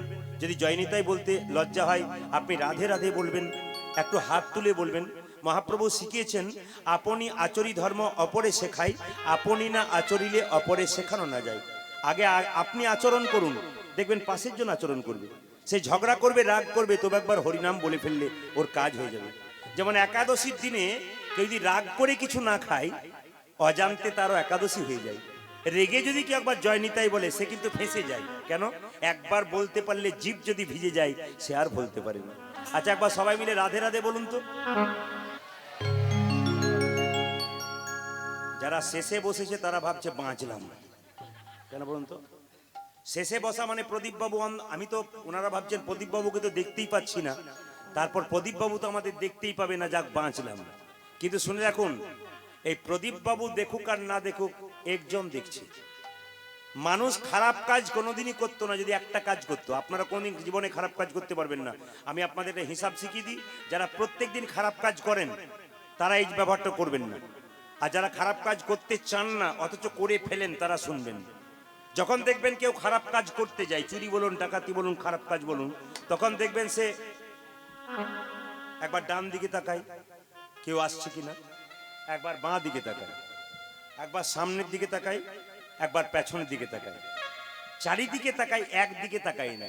যদি ওপর দিকে একবার তাকায়, তাহলে মাইক ঠিক করুন, আপনি মাইক ঠিক করুন, ওপর দিকে যদি একবার তাকায় তাহলে বুঝতে পারবেন যে ওপরে একজন আছে। জোরে বলুন। এখন আছে বললে হবে না, সেই সময় মাথায় রাখতে হবে যে ওপরে একজন আছে। কে বলছে আপনি গাউন গাউন আসুন, এ গাউন আসুন, যে গাউন গাউন বলছেন আসুন, দেখি একবার গাউন। একজন বলছে আপনি গাউন গাউন, মাইক খারাপ হোক, আসুন। দেখুন কি অবস্থা, আপনি তো একদিন গাইবেন, আমি তো প্রতিদিন গাই, 365 দিনের মধ্যে 320 দিন গাই। তাহলে আমাদের একটা সবসময় রাঁধুনির রান্নাটা ভালো হবে, তবে তো মানে উনুনের আঁচ থাকবে মায়েরা, তবে তো রান্না ভালো হবে নাকি? গ্যাস ভালো থাকবে তবে তো, আর দপ দপ দপ দপ করে চলছে, সেদ্ধ হবে ভালো? জোরে বলুন হ্যাঁ না। তো যাই হোক, উনি ঠিকই এনেছেন। আসলে কি মেশিন টেশিন সব ভালো হচ্ছে, ড্রাইভার যদি পাকা হয় না, ও ফাটা গাড়িও দারুণ করে দেবে আর কি। এই জন্য ড্রাইভারকে একটু পাকা হতে হয়। যেমন আমাকে উনি বললেন যে যে মাইক আমি আনছি, উনি যাত্রা টাত্রা নাটক সব চালান, কিন্তু যাত্রা নাটক আর কীর্তন এর মধ্যে তফাৎ আছে কিন্তু বাবা। যাত্রা চালানো, নাটক চালানো, ফাংশন চালানো আর কীর্তন চালানো সম্পূর্ণ আলাদা। কীর্তন মিষ্টি মধু সুরে মাইক বাজবে, এবং সে উনি ঠিকই করছেন, মোটামুটি ঠিকই আছে। হয়তো যান্ত্রিক গোলযোগ হতেই পারে। আমরা যে গাইছি প্রত্যেক দিন, সব দিন কি আমরা সমান শরীরে দিতে পারবো? সেরকম যন্ত্রেরও হতে পারে। ঠিকই করছেন, একটু সবাই মিলে রাধা রানী কি, শ্যাম সুন্দর কি, মদন মোহন কি। একটু আপনাদের জন্য নয়, মায়েদের, আস্তে আস্তে শব্দ নয়, তিলক সবাইকে দেবার দরকার নেই বাবাজি, তিলক সবাইকে দেবার দরকার নেই। তিলক নিতে গিয়ে উনিও আমাদের দিকে তাকাতে পারবেন না, গান নষ্ট হয়ে যাবে। যেমন স্টেজে টাকা দিতে এসে গান নষ্ট হয়, আপনি তিলক কাউকে দেবার দরকার নেই। তিলকটা নিলেই মহান হবে তা নয়, এখন যে জন্য এসছে সেইটাই দরকার নাকি। হরে কৃষ্ণ। এই দিকে তাকাবেন মায়েরা। আসলে আমি এইটা বলেই কিন্তু লীলাটা শুরু করব। ওপরে একজন, জোরে বলুন, মায়েরা ভালো বুঝছে, আপনাদের জন্যই কিন্তু। একটি ছেলে নতুন বিয়ে করেছে, একটি ছেলে নতুন বিয়ে করেছে, কিছু মনে করবেন না। ঘরে দেখবেন মায়েদের মধ্যে একটা বাড়িতে তিনটে যা থাকলে, দুজন যদি মুখরা হয়, একজন যদি চুপচাপ হয়, যদি দুজনে মুখ করে ওকে কি বলে, বল বল বল বল যত পারিস বল, বল। ওপরে একজন আছে। ও যখন পারে না তখন দেখবেন বলে ওপরে একজন, ও বিচার করবে, মানে পারে না বলে। একটি ছেলে নতুন বিয়ে করেছে, আর বিয়ে করার পর সকাল থেকে সন্ধে পর্যন্ত কাজে যায়, কিন্তু সন্ধ্যের পরে একটা খারাপ ভালো অভ্যাস আছে। কোথায় বলুন তো? মোড়ের মাথাতে যায়। গ্রামের মোড়ের মাথাতে কি হয় দাদা ভাইরা? হ্যাঁ, এখানে ওই পার্টি আছে অনেকে আর কি, আপনার মানে দেখেছেন আর কি। আচ্ছা লক্ষ্য করুন, মোড়ের মাথাতে দেখবেন তাস খেলা হয়। আপনারা যখন দেখবেন, আপনাদের গ্রাম ঢুকছিলাম তখন মোড়ের মাথাতে ঢুকবার আগেই দেখবেন সব বয়স্ক বলে কাপ, কি জোরে ফেলছে, মনে মনে মনে, দারুণ ব্যাপার তো। আমি গাড়িতে আসতে দেখছি, না না লক্ষ্য করবেন তো, ওর তাস খেলা অভ্যাস, তার সঙ্গে সঙ্গে একটু রাত্রিবেলায় না খেলে আমেজ আসে না। তো নতুন বিয়ে করেছে, আসতে নতুন বিয়ে করেছে, স্ত্রীকে বলেছে শোনো ভালো ভালো রান্না করে রাখবে, আমি সময় মতো এসে খাবো। তো স্ত্রী, নতুন বিয়ে হবার পর মেয়েদের দেখবেন একটু ঘুম বেশি হয়, তো মেয়েটা কি করেছে, রান্না করেছে, রান্না করার পর ঘুমিয়ে পড়েছে, দরজাটা ঠেসিয়ে দিয়েছে। সেই সময় কিন্তু স্বামী আসে নাই, দুজন ডাকাত কিন্তু চুরি করতে এসে জানলা থেকে দেখছে দরজাটা ঠেসানো আছে, নতুন বউ, সোনার গয়না, ভালো ভালো খাবার। বলছে খাবারও খাবি, জিনিসও পাবি, পালিয়ে যাবি। এখন দুজনে কি করেছে, ঢুকেছে, মেয়েটি দিব্যি ঘুমোচ্ছে খাটে। এখন দুজনে ঢুকে প্রথমে বলছে সোনা দানা পরে নিবি, এখন পেট ভরে খা, ভালো ভালো রান্না করেছে, তারপর গয়না চুরি করে মারবদ্ধ। এখন পেট ভরে যেই না খেয়েছে, কিছুক্ষণ পরে যখন খেতে শুরু করেছে, জামাই মানে যিনি স্বামী, তিনি বলছে বাবা, মানে আপনারা বুঝে নিলেন আর কি। আপনাদের এখানে নাই, অন্য জায়গাতে আছে। তো লক্ষ্য আছে এখানে, আচ্ছা, তো কয় গো, যেই না দরজাটা খুলেছে তখন মেয়েটা ধরাক করে উঠেছে। আর চোর দুটো কি করেছে, ঘর থেকে বেরোতে পারছে না, একজন তাকের ওপরে, তাক মানে বুঝতে পারছেন, কার্নিশের ওপরে, আর একজন ধানের বস্তা ছিল তার নিচে চুপচাপ বসে আছে। একজন কার্নিশ, একজন তাকে, এই একজন তাকের ওপরে মানে কার্নিশ যেটাকে বলে আর কি, ওর ওপরে, আর একজন বস্তার ভেতরে মানে আড়ালে লুকিয়ে আছে। যখন লুকিয়ে আছে তখন মেয়েটাকে বলছে, কে খেয়েছে খাবার? আমি আসি নাই, কে ঢুকেছিল? মার বাখরি, বল কে ঢুকেছিল? মেয়েটা বলছে, আমি জানি না। তুই জানিস না তো কে জানবে? তুই বাড়িতে ছিলি না, আমি ছিলাম, আমি জানি না। কে কে কে এসেছিল? আমি কিছু জানি না, ওপরে একজন আছে। এখন যেই না বলেছে ওপরে একজন আছে, তখন যে কান নিচের ওপরে চেপেছে সে মনে মনে ভাবছে আমাকেই বলছে। এখন কিছুক্ষণ পরে বলছে, বল কে ছিল, কে খেয়ে গেছে? আমি কিছুই জানি না, ওপরে যিনি আছেন তিনিই জানেন। তখন সে ওপরে যে আছে রেগে বলছে, শুধু আমি একা খেয়েছি আর নিচে যে আছে সে খায় না। এখন যেই না কথাটি বলেছে সঙ্গে সঙ্গে ও ঝাঁপিয়ে পড়েছে রাগে, আর নিতাই গৌর হরি বল হয়ে গেছে। তাহলে স্ত্রীকে মারতে পারলো না কেন? ও শুধু ঘুমিয়ে ঘুমিয়েই বললো আমি কিছু জানি না, ওপরে একজন আছে। তাহলে কাজ কিন্তু হয়। আসুন সবাই মিলে বলুন একবার প্রেম সে ভক্তি করে, রাধে রাধে। রাধে রাধে। জোরে বলুন রাধে রাধে। একটু জোরে বলুন, নিতাই চাঁদ কি, শ্যাম সুন্দর কি, সাধুগুরু বৈষ্ণব কি, গৌর ভক্তবৃন্দ কি। আমার কম বয়সী ছেলেরা তার ভক্তবৃন্দ কি। মানে সব জায়গাতে কিন্তু কম বয়সী ছেলে আর মেয়ের সংখ্যা। অনেকে বলে, প্রদীপ বাবু আপনার কীর্তনে কম বয়সে ছেলে কেন যায়? বললাম কি জানি কি পাই। তো এখন তাদের জন্য জয় দিতে কেন, তারা কৃপা করে এসছে, তাদের কৃপা হোক, আপনাদের পরবর্তী প্রজন্ম গোবিন্দের কৃপা পাক, আমি এইটাই চাই। সবাই মিলে রাধে রাধে। আজকে কমিটির মানে কর্মীবৃন্দ যারা আছেন তারা বলেছেন 17 সালে এসেছিলাম ভগবান কৃষ্ণের কালীয় দমন। হ্যাঁ, যারা দূরে ছিল তারা শুনতে পায় না, কারণ মাইক বসে বসে যাচ্ছিল, কাছে এগুলো শুনতে পেয়েছে। এই জন্য আজকে বলেছে, আজকে ভক্তগণ বলেছেন আজকে আপনার মুখ থেকে একটি লীলা শুনবো, ভক্ত লীলা। বলে কি? নরমের যজ্ঞ। তো বললাম বেশ তাই হবে। তো নরমের যজ্ঞ যদি শুনতে হয় একটু মন দিয়ে শুনবেন। নহুষ রাজা বলে একটি রাজা ছিল ভারতবর্ষে। সেই রাজা একটা দানব্রত যজ্ঞ করেছিল মায়েরা। আস্তে আপনারা যজ্ঞে বেলকাঠ পোড়ান, ঘি পোড়ান, যজ্ঞ করেন। যজ্ঞ মানে কি? যোগ। এই যেখানে যজ্ঞ হচ্ছে সেখানে ভক্ত আর ভগবানের মধ্যে যোগ, এর নাম হচ্ছে যজ্ঞ।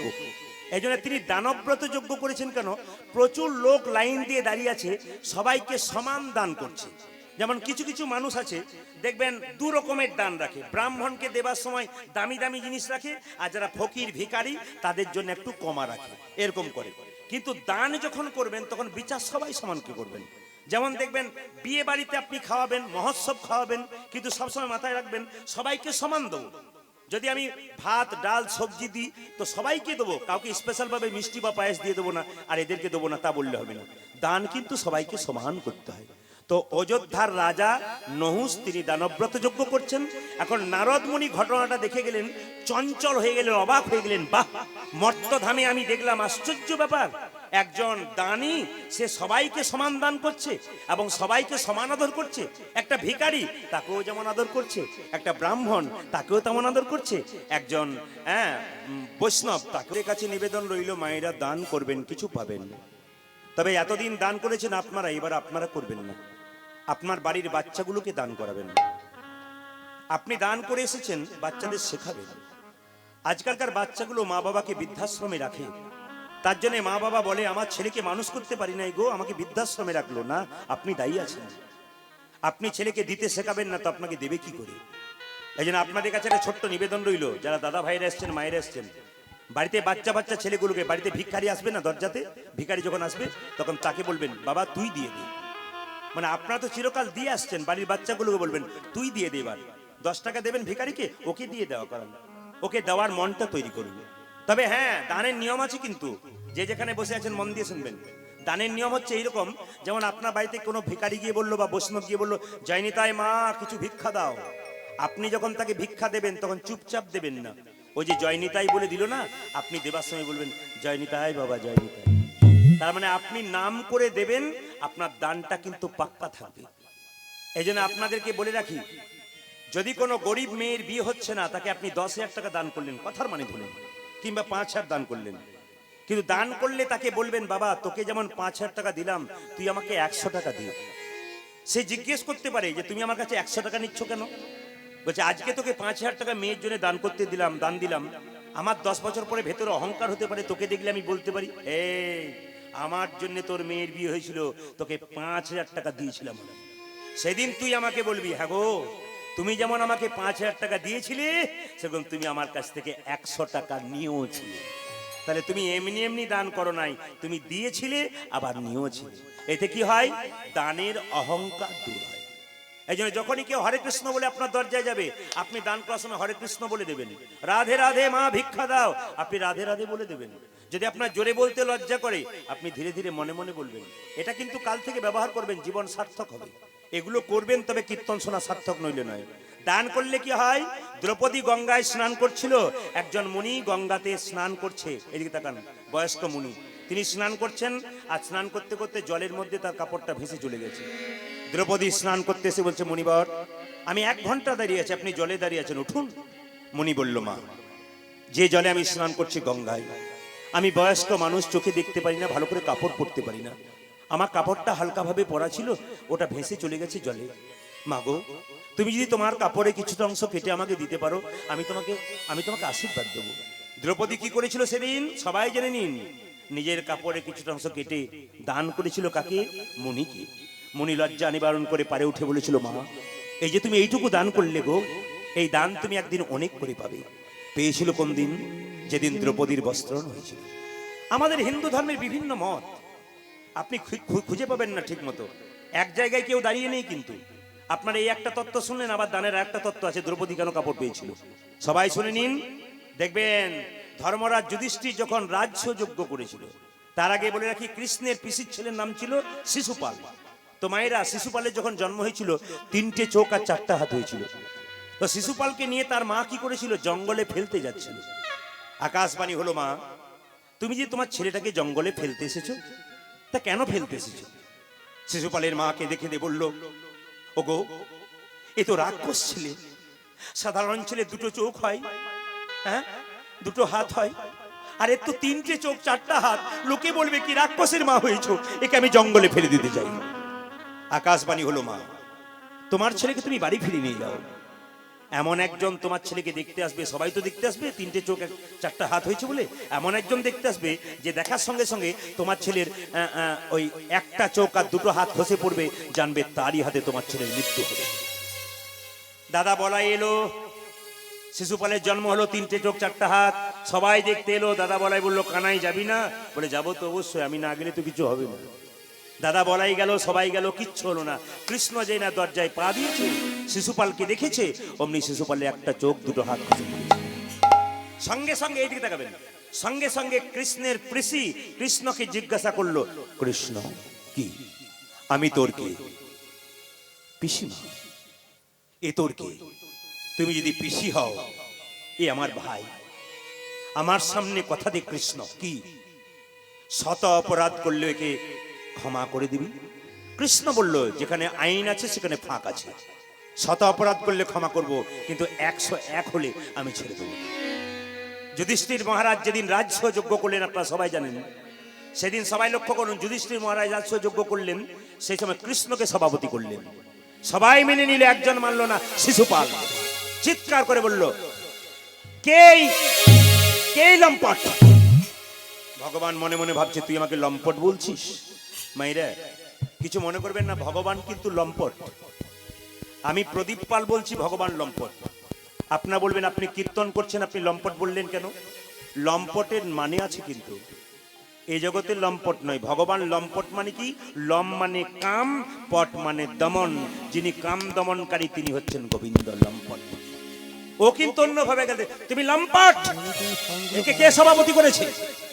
এই লম্পট ব্রজগোপীতে বসন চুরি করে, চোর, চরিত্রের দোষ আছে। ব্রজগোপীদের বাড়িতে নবনী চুরি করে, চোর। ভগবান মনে মনে ভাবছে, বলে যায়, তোর তো 100টা বলার কথা, তারপর দেখ আমি কে বলি, তোর কি করি আমি।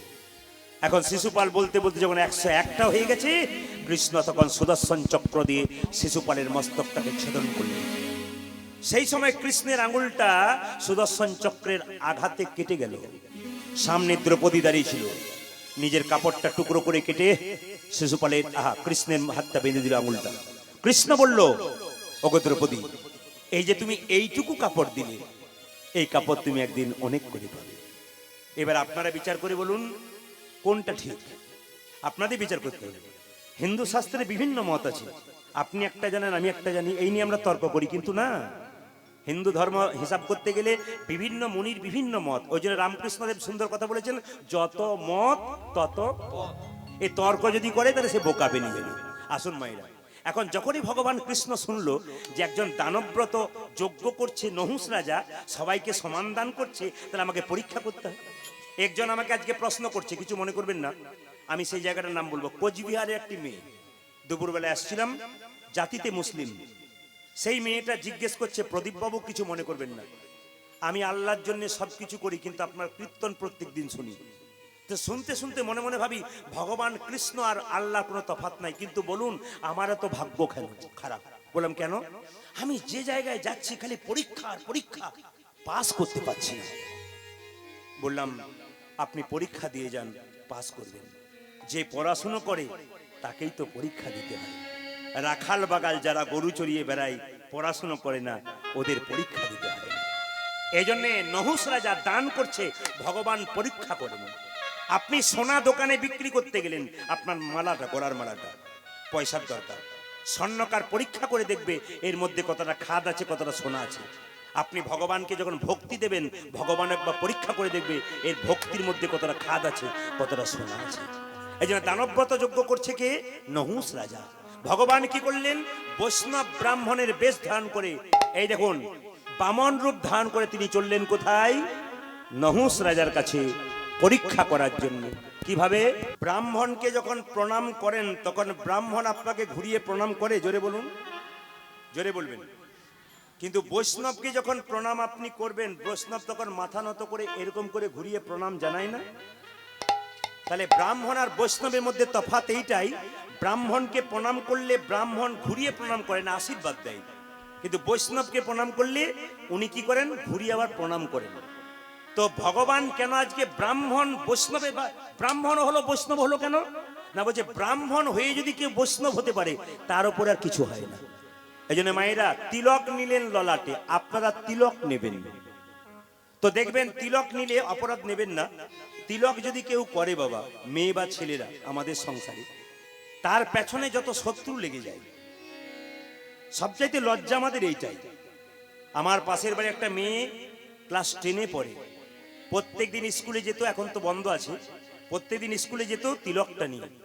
অবাক হয়ে যাবেন, 1 মাস নিল, আমি দেখে খুব খুশি হলাম। তিলক নিলি কেন রে?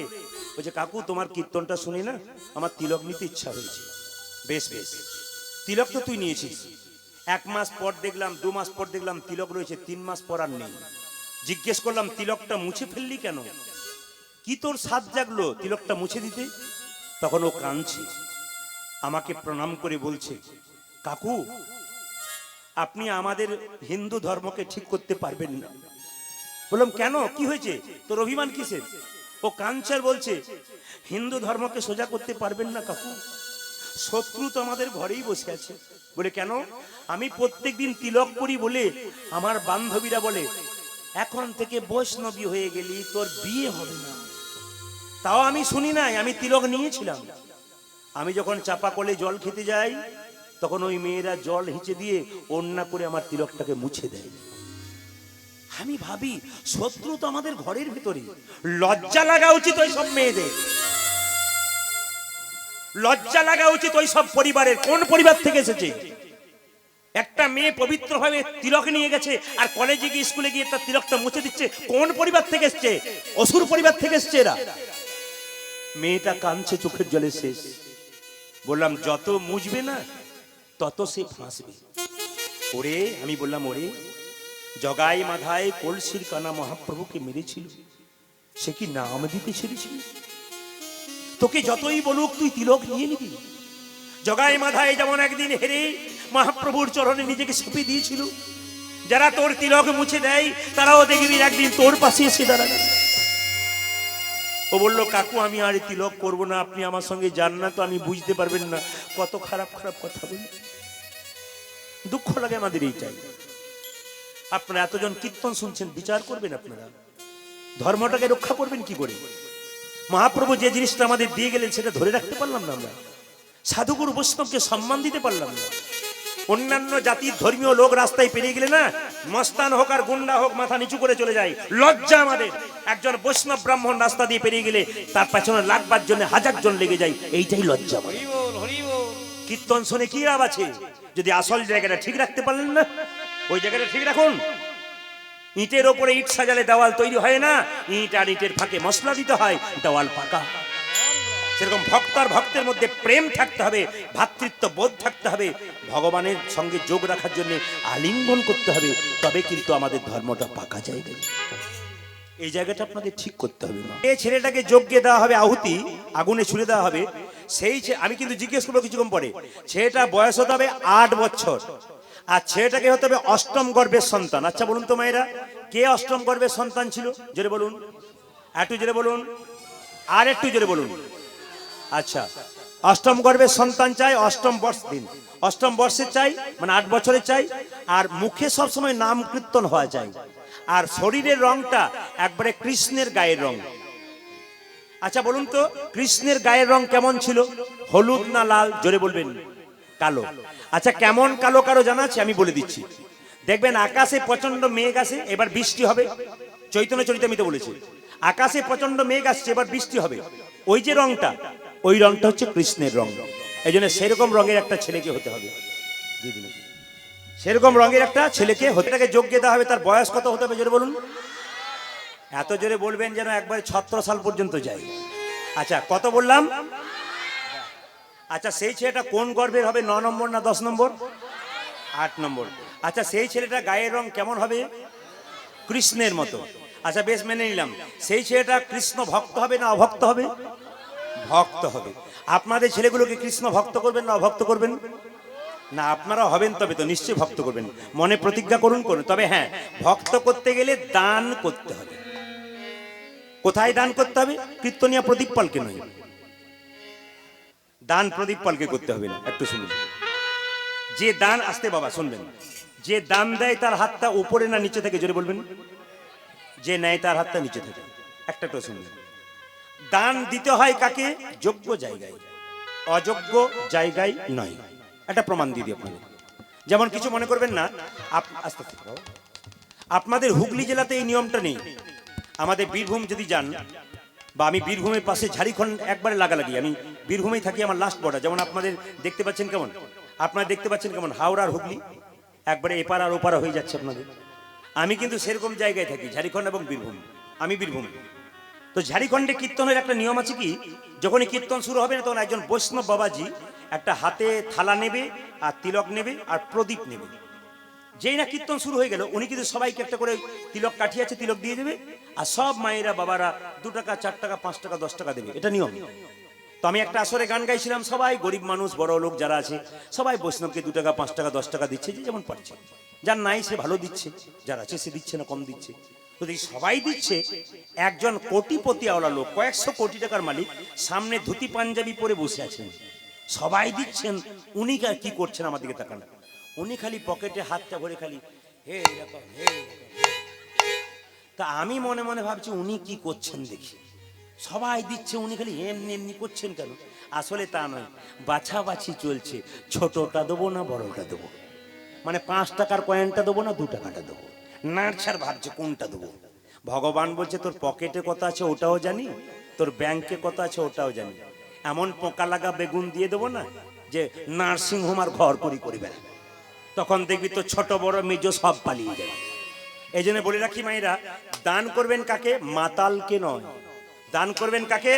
বৈষ্ণবকে। চিনবেন কি করে বৈষ্ণব? চিনবেন কি করে? ত্রেনাদপি শুনিচেন তরৌরিব সহিষ্ণুনা অমানেন মানদেন কীর্তনীয় সদা হরি। সংস্কৃত কথা, বাংলা বুঝতে হবে। ত্রিনাদপি শুনিচেন, ঘাসের ওপরে পা দেবেন, ঘাস মাথা নিচু করবে। বৈষ্ণবকে 1000 কথা বলবেন, মাথা নিচু করবে। ঘাসের ওপরে পা দেবেন, ঘাস মাথা নিচু করবে, পা সরিয়ে গেলে আবার মাথা উঁচু করবে। কিন্তু বৈষ্ণবকে 1000 কথা বলবেন, ওই যে বৈষ্ণব মাথা নিচু করবে আর উঁচু করবে না। বৈষ্ণব চিনবার পথ জেনে নিন, ইনি বৈষ্ণব। আপনারা আমাকে অনেক বলে, প্রদীপবাবু তিলক নিলে কি বৈষ্ণব হওয়া যায়? আমাকে বলে, দোকান থেকে একটা কাপড় কিনে নিলেন, নিয়ে পরে নিলেন, মালা কিনে নিলেন, তিলক, তিনি বৈষ্ণব হবেন? কি করে হবেন তিনি? আমি চিনবো কি করে? আমি বললাম, চিনবার উপায় আছে, শাস্ত্র বলেছে। কি? ঘাসের উপরে পা দেবেন, ঘাস থেকে পা সরাবেন, মাথা উঁচু করবেন। কিন্তু যিনি পরম বৈষ্ণব তাকে 10টা গালি দিয়ে দিন, ওই যে মাথা নিচু করলো আর ওপর করবে না। তররিব সহিষ্ণু না, তার মানে কি? গাছের মতো তার সহ্য শক্তি। ও মাইরা, গাছ থেকে, গাছকে যখন কাটছেন নিচে থেকে, যতক্ষণ না নিচে পড়ছে ততক্ষণ ফল দান করছে, ততক্ষণ আপনাকে ছায়া দান করছে। বৈষ্ণবকে যতই আঘাত করুন, যতই মারুন, যতই খারাপ কথা বলুন, তবু আপনাকে হরিনাম দান করে দেন। মুখে হরিনাম, অমানেন মান দেন। এই পথ দিয়ে পেরিয়ে যাচ্ছে একজন কুষ্ঠব্যাধি লোক, ছটপট ছটপট করছে। কিন্তু যিনি পরম বৈষ্ণব, আমরা কি করব? সাধারণ মানুষ নাকে কাপড় চাপা দিয়ে চলে যাব, কুষ্ঠব্যাধি লোক পড়ে আছে। যিনি পরম বৈষ্ণব তিনি বলবেন, ওরে এ আর কেউ নয়, একজন কৃষ্ণ ভক্ত বটে, আয় আমার সঙ্গে কোলে কোল দিয়ে একবার হরিবোল বল, তো দেহরোগ তো দূর হবে, তার সঙ্গে ভবরোগ। যিনি বৈষ্ণব তিনি জড়িয়ে ধরবেন, কুষ্ঠ হোক আর যাই হোক, তিনি বৈষ্ণব। আর বৈষ্ণব কাকে মা? কীর্তনীয় সদাহরি, যার মুখে কীর্তন সব সময়। আমাকে একজন আমার বন্ধু মায়াপুর গিয়েছিল, তো মায়াপুরে ইংল্যান্ড আমেরিকা থেকে দেখবেন বাচ্চা ছেলেগুলো আছে, দেখবেন বিদেশ থেকে, আর লাল টুটুয়ে চেহারা, এইটুকুটুকু বাচ্চা লাল টুটুয়ে চেহারা, তো মালার ঝোলা থাকে, তিলক থাকে। তো আমার বন্ধু বললো, জানিস আমি লজ্জায় পড়ে গেলাম। বললাম কেন? মায়াপুর গিয়ে জানিস একজন কৃষ্ণ ভক্ত ছোট্ট বাচ্চা ছেলে, ইংল্যান্ডে আমেরিকার হবে হয়তো, বিদেশের ছেলে, তিলক নিয়েছে, মালা নিয়েছে, মালা ঝোলা আছে, আর লাল মতো গালটা, তো আমার মনে হলো জোরে একবার টিপে দিই। তাহলে জোরে আমি টেনে দিয়েছি, ভাবলাম রেগে যাবে। ও মা আমাকে বলছে হরে কৃষ্ণ, বলছে লজ্জাতে আমার মাথাটা নিচু হয়ে গেল যে আমি গালটা এত জোরে টেনে দিলাম, ওর লাগলো। ও একবার বললো না, কি করছেন আমাকে, বা ইংরেজি তো কিছু বললো না, হরে কৃষ্ণ। আপনি একজনকে খারাপ কথা গালি দিয়ে দেবেন, আপনি তারপর যদি হরে কৃষ্ণ, আপনি ঘরে গিয়ে আফসোস করবেন, কেন গালি দিলাম আমি, ওর পায়ে ধরি একবার। ও তো আমার কোনো অন্যায় করে নাই, ও তো হরে কৃষ্ণ বলেছে। যদি আপনার বিবেক থাকে, আর বিবেক তৈরি হয় একমাত্র হরিনামে, বাকি কোনো জায়গায় হয় না। এই জায়গাতে বিবেক তৈরি হয়, বাকি কোথাও হয় না। স্কুলে পড়াবেন, কোথায় বিবেক? একজন শিক্ষিত মানুষ MA BA পাস করেছে, চাকরি করছে, মা বৃদ্ধাশ্রমে রয়েছে, কোথায় বিবেক তার? নিজে কলকাতায় ফ্ল্যাট কিনছে আর মা ঘরের বাড়িতে বস করছে, কিসেই বিবেক তার? অষ্টমীর দিনে পূজার সময় নিজে ছেলে মেয়েকে 4টা করে কাপড় দিয়েছে, মাকে একটা দিতে পারে নাই, কোথায় বিবেক তার? বিবেক তৈরি হয় একমাত্র হরিনামে, বাকি কোনো জায়গাতে হয় না। এই যে ছেলে মেয়েদের নিয়ে কীর্তন শুনতে আসতে হয়, ওরা এখানে ঘুমিয়ে যাক তাতেও লাভ আছে। দান করবেন কোথায় শুনে নিন। একজন বৈষ্ণব এসে বলবে, মা দাও, আপনি দেবেন। ওই যে বললাম হরে কৃষ্ণ নাম করে দেবেন। দেওয়ার পর কি করবে? ওই যে আপনি এক মুষ্টি চাল দিয়েছেন না, ও যাবে আশ্রমে, আশ্রমে গিয়ে 3টে ইট পাতবে, একটু পরমান্ন তৈরি করবে, নিয়ে ভগবানের চরণে দিয়ে বলবে, হে গোবিন্দ, এটা আমার নয়, যে দিয়েছে তার পরিবারের জন্য মঙ্গল হয়েছে। এত বড় কথা কে বলতে পারে? স্বার্থপররা নেওয়ার পর ভুলে যায়। বৈষ্ণব বলে না, স্বার্থপর লোককে 2000 টাকা দিন, ও আপনার দিকে তাকাবে না, আপনার বাড়ির দিকে ধাইবে না। এরা স্বার্থপর লোক, বিবেকহীন মানুষ, এদেরকে দেবেন না। দেবেন কাকে? ভগবানের ভক্ত। এদের 2000 টাকা দেওয়ার পর শান্তি পাবেন আপনি। আমি একজন মানুষকে দিয়েছি, ও আমার মঙ্গল চেয়েছে। আপনি বাড়িতে কাউকে খাওয়াতে পারেন না, ওই বৈষ্ণবকে দিলেন, ওই বৈষ্ণব ভগবানের চরণ নিবেদন করে বলল, হে গোবিন্দ, এটা আমার নয়, যে দিয়েছে তার জন্য মঙ্গল হয়েছে।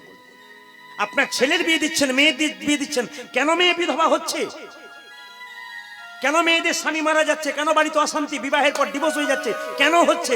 আমরা আসল জায়গাতে হাত দিই নাই, আমরা সব নকল জায়গায় লাফাচ্ছি। একটু জেনে নিন আপনারা, মেয়ের বিয়ে দেবেন, ছেলের বিয়ে দেবেন, বিয়ের 7 দিন আগে পরম বৈষ্ণবকে নিমন্ত্রণ করবেন। যে ভগবানকে দিয়ে তারপর খায়, এরা বৈষ্ণব। এদের ডেকে প্রথমে শাক, অন্ন, ডাল, ভাত দিন। যদি লবণও হয়ে যায় না, যদি খাবার পর জিজ্ঞেস করেন, বাবা খাবার কেমন হলো, ওই বৈষ্ণব বলবে, খাবার বলতে নেই মা, প্রসাদ। যদি খুব লবণ মিশ্রিত হয়ে যায় না, কি বলবে জানেন?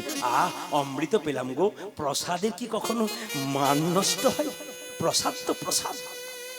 ইনি বৈষ্ণব, একে খাওয়ান। ইনি যখন খেয়ে যাবেন না, তখন আপনাকে আশীর্বাদ করে যাবে, ওগো মা, তোমার মেয়ের বিয়েতে তোমার মেয়েকে আশীর্বাদ করলাম, তোমার মেয়ের স্মৃতির সিঁদুর দীর্ঘায়ু হোক। এইগুলোই তো আমরা করি না। বিয়ের আগে আমরা ভাবি কত এরিস্টোক্রেট লোককে খাওয়াতে পারি, কত ভিআইপি লোককে নিমন্ত্রণ, আমার মান বাড়বে, আমার অহংকার বাড়বে, দেখো আমি কি করতে। কেন আপনি এটা করছেন? ওই জন্য তো আপনার মেয়ের সংসার টিকছে না, ওই জন্য ডিভোর্স হয়ে যাচ্ছে, ওই যে অশান্তি হচ্ছে, গোড়া জায়গাটা রাখছেন না।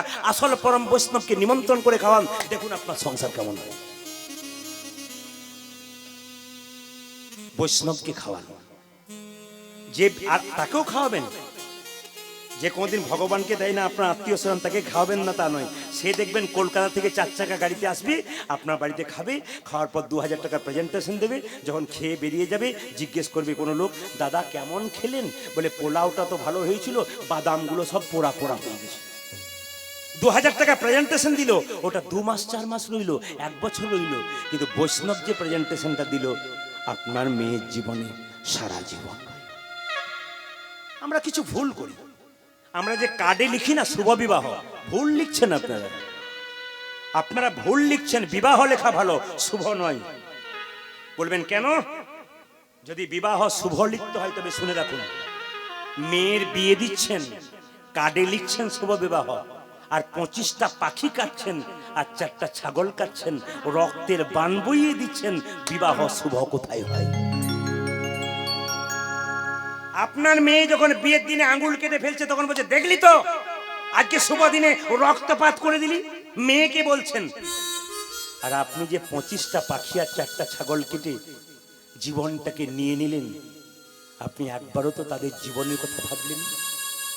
তাদের জীবনগুলো তো জীবন, আপনার মতো পৃথিবীতে তারা তো বাঁচতে এসেছিল, তাদেরও তো ইচ্ছা ছিল আমরা পরিপূর্ণ জীবন ভোগ করে যাব, আপনি টেনে এনে তাকে কেটে খাওয়ালেন। এই জন্য আপনাদের সামনে নিবেদন রইল, মা, বিবাহ যদি শুভ করতে হয়, নিরামিষ প্রসাদ অন্তত একদিন বৈষ্ণব আস্তে আস্তে আস্তে বৈষ্ণবকে ডেকে কিন্তু সেবা করাতে হয়। আর একটা দেখবেন, অনেকে আমাকে বলে, প্রদীপ বাবু আমার একটা সৎ পাত্র আছে, পাত্রী দেখবেন তো। আমিও সেরকম জিজ্ঞেস করি, আচ্ছা সৎ পাত্র মানে দাদা বুঝলাম না।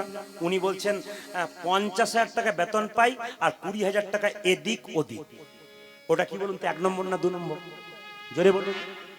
ভদ্রলোক কি সুন্দর বলছে যে 50,000 টাকা বেতন পাই আর 20,000 টাকা এদিক ওদিক, মানে 20,000 টাকা কি, 20,000 টাকা কি? হরে কৃষ্ণ। 2 নম্বরই সৎ পাত্র কি করে হলো? আবার দেখবেন আর একটা জায়গাতে আছে, একটু আপনাদের দেখাই, আগে গণক ঠাকুর আমাদের বের করুক, তারপর একটা জায়গায় দেখবেন তো, জায়গাটা আপনাদের মনে থাকে কিনা, ওই জায়গাতে বলা হয়, এসো এসো মহারাজ, এসো এসো মহারাজ, দেখুন তো এই জায়গাটা মনে পড়ে কিনা আপনাদের। এইদিকে এসো, আহা এইদিকে এসো, এসো, অনেকক্ষণ বসছিলে, পা ধরে গেছে, এসো। বলো, যাহা বলিব সত্য বলিব, সত্য ছাড়া মিথ্যা বলিব, যাহা বলিব সত্য বলিব, সত্য ছাড়া মিথ্যা বলিব না। মাথা নাটার বলছে না, দেখছেন তো, মানে ও মিথ্যা কথাই বলে আর কি। যাহা আগে জোরে বলো, যাহা বলিব সত্য বলিব, সত্য ছাড়া মিথ্যা বলিব না। আচ্ছা এই কথাটি কোথায় বলা হয় বলুন তো, জোরে বলুন। ও আপনাদের সব যাওয়া আছে নাকি আগে থেকে? আচ্ছা আচ্ছা, আচ্ছা বলুন তো, আদালতে যাওয়া হয়, এইটার ভেতরে কি আছে? ওটাও খুলে দেখেছেন? আচ্ছা এক জায়গায় জিজ্ঞেস করছি, দাদা এটার ভেতরে কি আছে? বলছে যন্ত্র টন্ত্র কিছু একটা হবে বোধহয়। মানে এটার ভেতরে কি আছে ওটাও জানি না। যেটা বলুন, রাধা রানী কি জয়, শ্যাম সুন্দর কি জয়, মদন মোহন কি। জয়। তবে হ্যাঁ, শেষ কথা, দান দেবেন নাম দেবেন না, নাম দিলেই শেষ। কেন শেষ? আপনি যখন দান দেবেন নাম দেবেন তখনই শেষ। আপনার যদি কেউ আমাদের তারাপীঠ যান, বীরভূমে একচক্র গ্রাম, নিতাইয়ের ধাম, সবাই বাবারা যারা গেছেন, নিতাইয়ের ধাম একচক্র গ্রাম, তো একচক্র গ্রামে একটা মন্দির হচ্ছে, বিরাট বড় মন্দির। আপনার অবাক হয়ে যাবে, বিরাট বড় মন্দির, ওই মন্দিরে চূড়াটা 10 কিলোমিটার দূর থেকে দেখা যায়। তো পাশের গ্রামে গান করতে গেলাম, মন্দির দেখতে গেলাম, তো যারা কমিটির হেড আছে তাদেরকে জিজ্ঞেস করলাম, বাবা এই যে এত 10 ট্রাক বালি 10 ট্রাক ইট দাঁড়িয়ে আছে, এগুলো কে দিচ্ছে? বলছে যে দেয় নাম দেয় না, দিয়ে পাঠিয়ে দেয় নাম দেয় না। আমি কায়দা করে ড্রাইভারকে ডেকে বললাম, ভাই এই যে 10 ট্রাক পাথর বালি দিয়েছে, এ ভদ্রলোক কে দিয়েছে?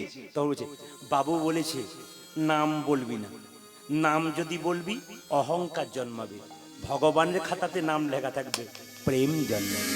আপনারা যেখানে দান করবেন 10,000 টাকা দান দিয়ে লোকের কাছে বলবেন না আমি দিয়েছি, কেন? তার দেওয়া জিনিস আপনি তাকে দিয়েছেন, আপনি কি দিয়েছেন? তার দেওয়া জিনিস তাকে দিয়েছেন, আপনি কি দিয়েছেন? ওই জন্য আমাদের গ্রামে একটা দুর্গা মন্দির হচ্ছে, কয়েকদিন আগে একটা ছেলে তার নাম হচ্ছে শ্যামল, সে কিন্তু তার মায়ের নামে একটা ফ্যান দিয়েছে। তার মায়ের নাম হচ্ছে রাজুবালা সরকার, এখন ফ্যানের নিচে শ্যামল লিখে দিয়েছে রাজুবালা সরকার, ফ্যানও ঘুরছে রাজুবালা সরকারও ঘুরছে। একদিন তার মা স্বপ্ন দিচ্ছে খোকা তুই কেমন আছিস? বলে একবারে ভালো নাই। বলে কেন? তুমি যেদিন থেকে গেছো মন খুব খারাপ। মা তুমি কেমন আছো? বলছে আমি তো আরো ভালো নাই। বলে কেন? আমি ঘুরঘুর বেঁধে গাডার দিয়ে বেঁধে বাচ্চার ব্যাগে ভরে দিন, একটা ফাঁকে ভরে দিন, খাবার দাবার যা দেবেন দেবেন, কিন্তু ফাঁকে ভরে দিন। গীতা যদি আপনার বাচ্চার ব্যাগে থাকে আপনি চিন্তা করবেন না আপনার বাচ্চা ফিরে আসবে। দাদা ভাইরা বহুদিন ধরে বাড়ির বাইরে যাচ্ছেন, 1 মাস 10 মাস, অনেকে কাজে যাচ্ছেন, বহু দূরে কাজ করেন, আপনার গীতাটাকে সঙ্গে করে নিয়ে যাবেন। আজকে এই কথাটা বলার পর আমি যত জায়গায় কীর্তন করতে যাই, বিশেষ করে কম বয়সের ছেলে মেয়েরা যারা কলেজে পড়াশোনা করে, তারা এসে আমাকে বলে বাবা, বলে কি? এই দেখুন রেখেছি। কারণ লাভ আছে তো, দারুণ লাভ। এই যে রাখে নাই সে জানে না। এই জন্য আপনাদের কাছে নিবেদন, যিনি বাইরে যাবেন, কাজে যাচ্ছেন, সকালে যান সন্ধ্যেবেলা আসেন, আপনি মোটরসাইকেলের ডিকিতে ভরে রাখুন, আর ছোট্ট ব্যাগে, হরে কৃষ্ণ, মোটরসাইকেলে ব্যাগে রাখবেন। আচ্ছা ব্যাগে রাখবেন, পকেটে রাখবেন, বুক পকেটে। অনেকে বলে প্রস্রাব করতে যাব, তখন কি করব? ডিকিতে রাখবেন মোটরসাইকেল নেই, ব্যাগে রাখবেন, ব্যাগটা নামিয়ে দেবেন, হাতে জল নিয়ে আবার নেবেন আপনি। যেমন দেখবেন আপনারা, এই যে আমি একটা মালা পরে আছি, মালার মধ্যে হয়তো এটা কি মাদুরি, তাই তো? কিন্তু কথা হচ্ছে আমি তো এখানে রাধাকৃষ্ণ লকেটও পরতে পারি। রাধাকৃষ্ণ লকেট নিয়ে আপনারা কি খাওয়া দাওয়া করেন না? না বাথরুমে যান না, তখন তো কই বলেন না যেটার জন্য হচ্ছে না। শ্রীমদ্ ভাগবত গীতাকে পবিত্রভাবে রাখবার চেষ্টা করবেন, সঙ্গে রাখবেন আপনারা। মায়েরা যে যেখানে আছেন আপনার গীতা সঙ্গে করে বহু দূরে যাবেন, গীতা বিপদ করবে না। কারণ একজন পুলিশ অফিসার, হাই কমান্ডার ছিলেন তিনি পুলিশের, তিনি বলছেন বাবা প্রদীপ, বলে কি আমার 80 বছর বয়স, আমার নাতি আর নাতনি না কলেজে পড়ে, আর খালি আমাকে বলে দাদু গীতা রাখো গীতা রাখো। আমি খালি বলি গীতা রেখে কি হবে রে দাদু? একদিন আমার পকেটে গীতাটা ভরে দিল। আমি যখন সকালবেলায় মর্নিং ওয়াক করতে যাই, তুমি চিন্তা করতে পারবে না, একটা কুয়াশা ছিল প্রচন্ড জোরে, একটা গাড়ি এসে এমন জোরে আমার কাছে ব্রেক কষলো, আমি পড়ে গেলাম, আমার কিছু হলো না। সেদিন আমি বুঝলাম বোধহয় এইটার জন্যই বেঁচে গেলাম। আপনাদের কাছে নিবেদন, কয়েকদিন আগে একজন বৃদ্ধা মা বলছে আমার প্রত্যেকদিন গীতা পড়া অভ্যাস। আমার বাড়িতে একটা আম গাছ আছে, আম গাছের ছায়াতে বসে বসে গীতা পড়ি। একটা ঝড় দিয়েছিল, আমের ডাল বিরাট বড় একটা আমার ঘাড়ে পড়লো, বাড়ির লোক সব কান্নাকাটি করছে, মা মরে গেল মা মরে গেল। অবাক হয়ে যাবেন, গীতারও কিছু হয় নাই, আমারও কিছু হয়নি। গীতা একটা দারুণ পাওয়ার আছে, যদি কেউ রাখতে পারেন আপনাদের কাছে নিবেদন রইল, এই গীতা কিন্তু আপনারা রাখবেন, দেখবেন লাভ আপনারা পেয়ে যাবেন। দাঁড়ান, আপনারা একজন মা একজন বাবা দিয়ে গেল, আর কাউকে দেবার দরকার নেই। ভিখারি ব্রাহ্মণ যখন দাঁড়িয়ে আছে, সুমন্ত সারথী কাছে গিয়ে বললো আচ্ছা আচ্ছা তুমি তো ব্রাহ্মণ? হ্যাঁ। উত্তরগুলো দেখুন, তুমি তো ব্রাহ্মণ? বলে এই যে এই যে এই যে তুমি ব্রাহ্মণ? হ্যাঁ। আচ্ছা আচ্ছা আমি বলছিলাম কি তুমি যে ব্রাহ্মণ, তো ব্রাহ্মণ তো পুজো পাঠ করে, তুমি ভিক্ষা করছো কেন? সুমন্ত সারথীকে ব্রাহ্মণ বলে উঠলো আমি না, আমি ভিক্ষা করছি কেন জানো? আমার অনেক বড় সংসার, পেট ভরে না, পুজো করতে যায় কেউ দেয় কেউ দেয় না, ওই জন্য ভিক্ষা করি, কিছু হয় ছেলেদের পেট ভরে যায়। যখনই বলেছে ছেলে নয় ছেলেদের, সঙ্গে সঙ্গে সুমন্ত জিজ্ঞেস করছে আচ্ছা ব্রাহ্মণ, মানে আমি তোমাকে জিজ্ঞেস করছিলাম তোমার কটা ছেলে? আগে আমার ছেলে, আমার 8টা ছেলে। মিলছে কিনা দেখুন, মিলছে মায়েরা? কটা ক নম্বর ছেলে বলেছিল? তাহলে 8 নম্বর ছেলের 8ম গর্ভের সন্তান হবে। আমার 8টা ছেলে। ও তাই নাকি? আচ্ছা ব্রাহ্মণ, আচ্ছা ব্রাহ্মণ, তোমার ছেলের গায়ের রং কেমন? তুমি তো সাদা। আমার ছেলে কৃষ্ণ বর্ণ। বাহ, মিলে গেছে। ভগবানের কি লীলা, ঈশ্বর যা করে তা মঙ্গলের জন্য করে, মিলে গেছে। আচ্ছা মায়েরা, ঈশ্বর যা করে তা জোরে বলুন, মঙ্গলের জন্য করে। মানে আপনাদেরই হুগলির কথা, আপনাদেরই হুগলির কথা। একজন বাবা তার মেয়েকে হুগলিতেই বিয়ে দিয়েছে, 10 কিলোমিটার দূরে দূরে। বড় মেয়েকে দিয়েছে এক গ্রামে, ছোট মেয়েকে দিয়েছে এক গ্রামে, 10 কিলোমিটার দূরে। আচ্ছা বলুন তো, বড় মেয়েকে দেখতে গেলে তখন ছোট মেয়েকেও দেখার ইচ্ছা হয়। তো বড় মেয়ে, ও মায়েরা, বড় মেয়েকে যখন দেখতে গেছে বাবা, তখন বড় মেয়ে কি করছে? বাবা এসেছো? বলে হ্যাঁ। মানে বড় মেয়েকে দিয়েছে কুমোরের ঘরে বিয়ে। কুমোররা কি করে? মা চাষ করে। আচ্ছা আচ্ছা, হাঁড়ি, বিভিন্ন রকম হাঁড়ি, বিভিন্ন রকম মাটির জিনিস সব রেখেছে, কিন্তু মেঘ ঝুলে নেমেছে। বাবা আর বোধহয় না খেয়ে মরতে হবে, আর বাঁচবো না। বলে কেন? এই 10 দিন ধরে মেঘ ঝুলেছে, এই বৃষ্টি নেমে এলোই বলে। বাবা তুমি একবার বলো, ভগবানকে, তুমি তো ভগবানের ভক্ত, তুমি তো প্রত্যেকদিন পুজো করো, তুলসী পাতা দাও, একবার বলে দিও যেন বৃষ্টি এখন 1 মাস না হয়। এই দিতে কান, বৃষ্টি যেন 1 মাস না হয়, ও রোদে শুকিয়ে যায়, তারপর আমি বেঁচে যাই। ছোট মেয়ে, এই যে ছোট মেয়ের বিয়ে যখন দিয়েছে একটা বাড়ি গ্রামে 10 কিলোমিটার দূরে, ভাবছো ওর বাড়িতে একবার দেখা করে যাই। ওকে দিয়েছে চাষির বাড়িতে বিয়ে। ওর বাড়ি যখন গেছে, মেয়ে খুব কাঁদছে। বাবা কি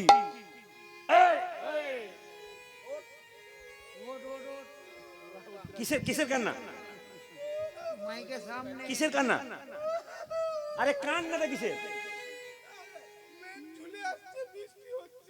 ছোট মেয়ে বলছে, বাবা মেঘ হচ্ছে, বৃষ্টি হচ্ছে না, তুমি ভগবানকে বলো এমন বৃষ্টি হয় যেন মাসখানেক না ছাড়ে। তাহলে বড় মেয়ে কি বলেছিল? যেন মাসখানেক বৃষ্টি না হয়। আর ছোট মেয়ে বলছে এমন বৃষ্টি যেন হয় মাসখানেক যেন না ছাড়ে। আচ্ছা, কার কথা রাখবে, কার কথা ভাববে?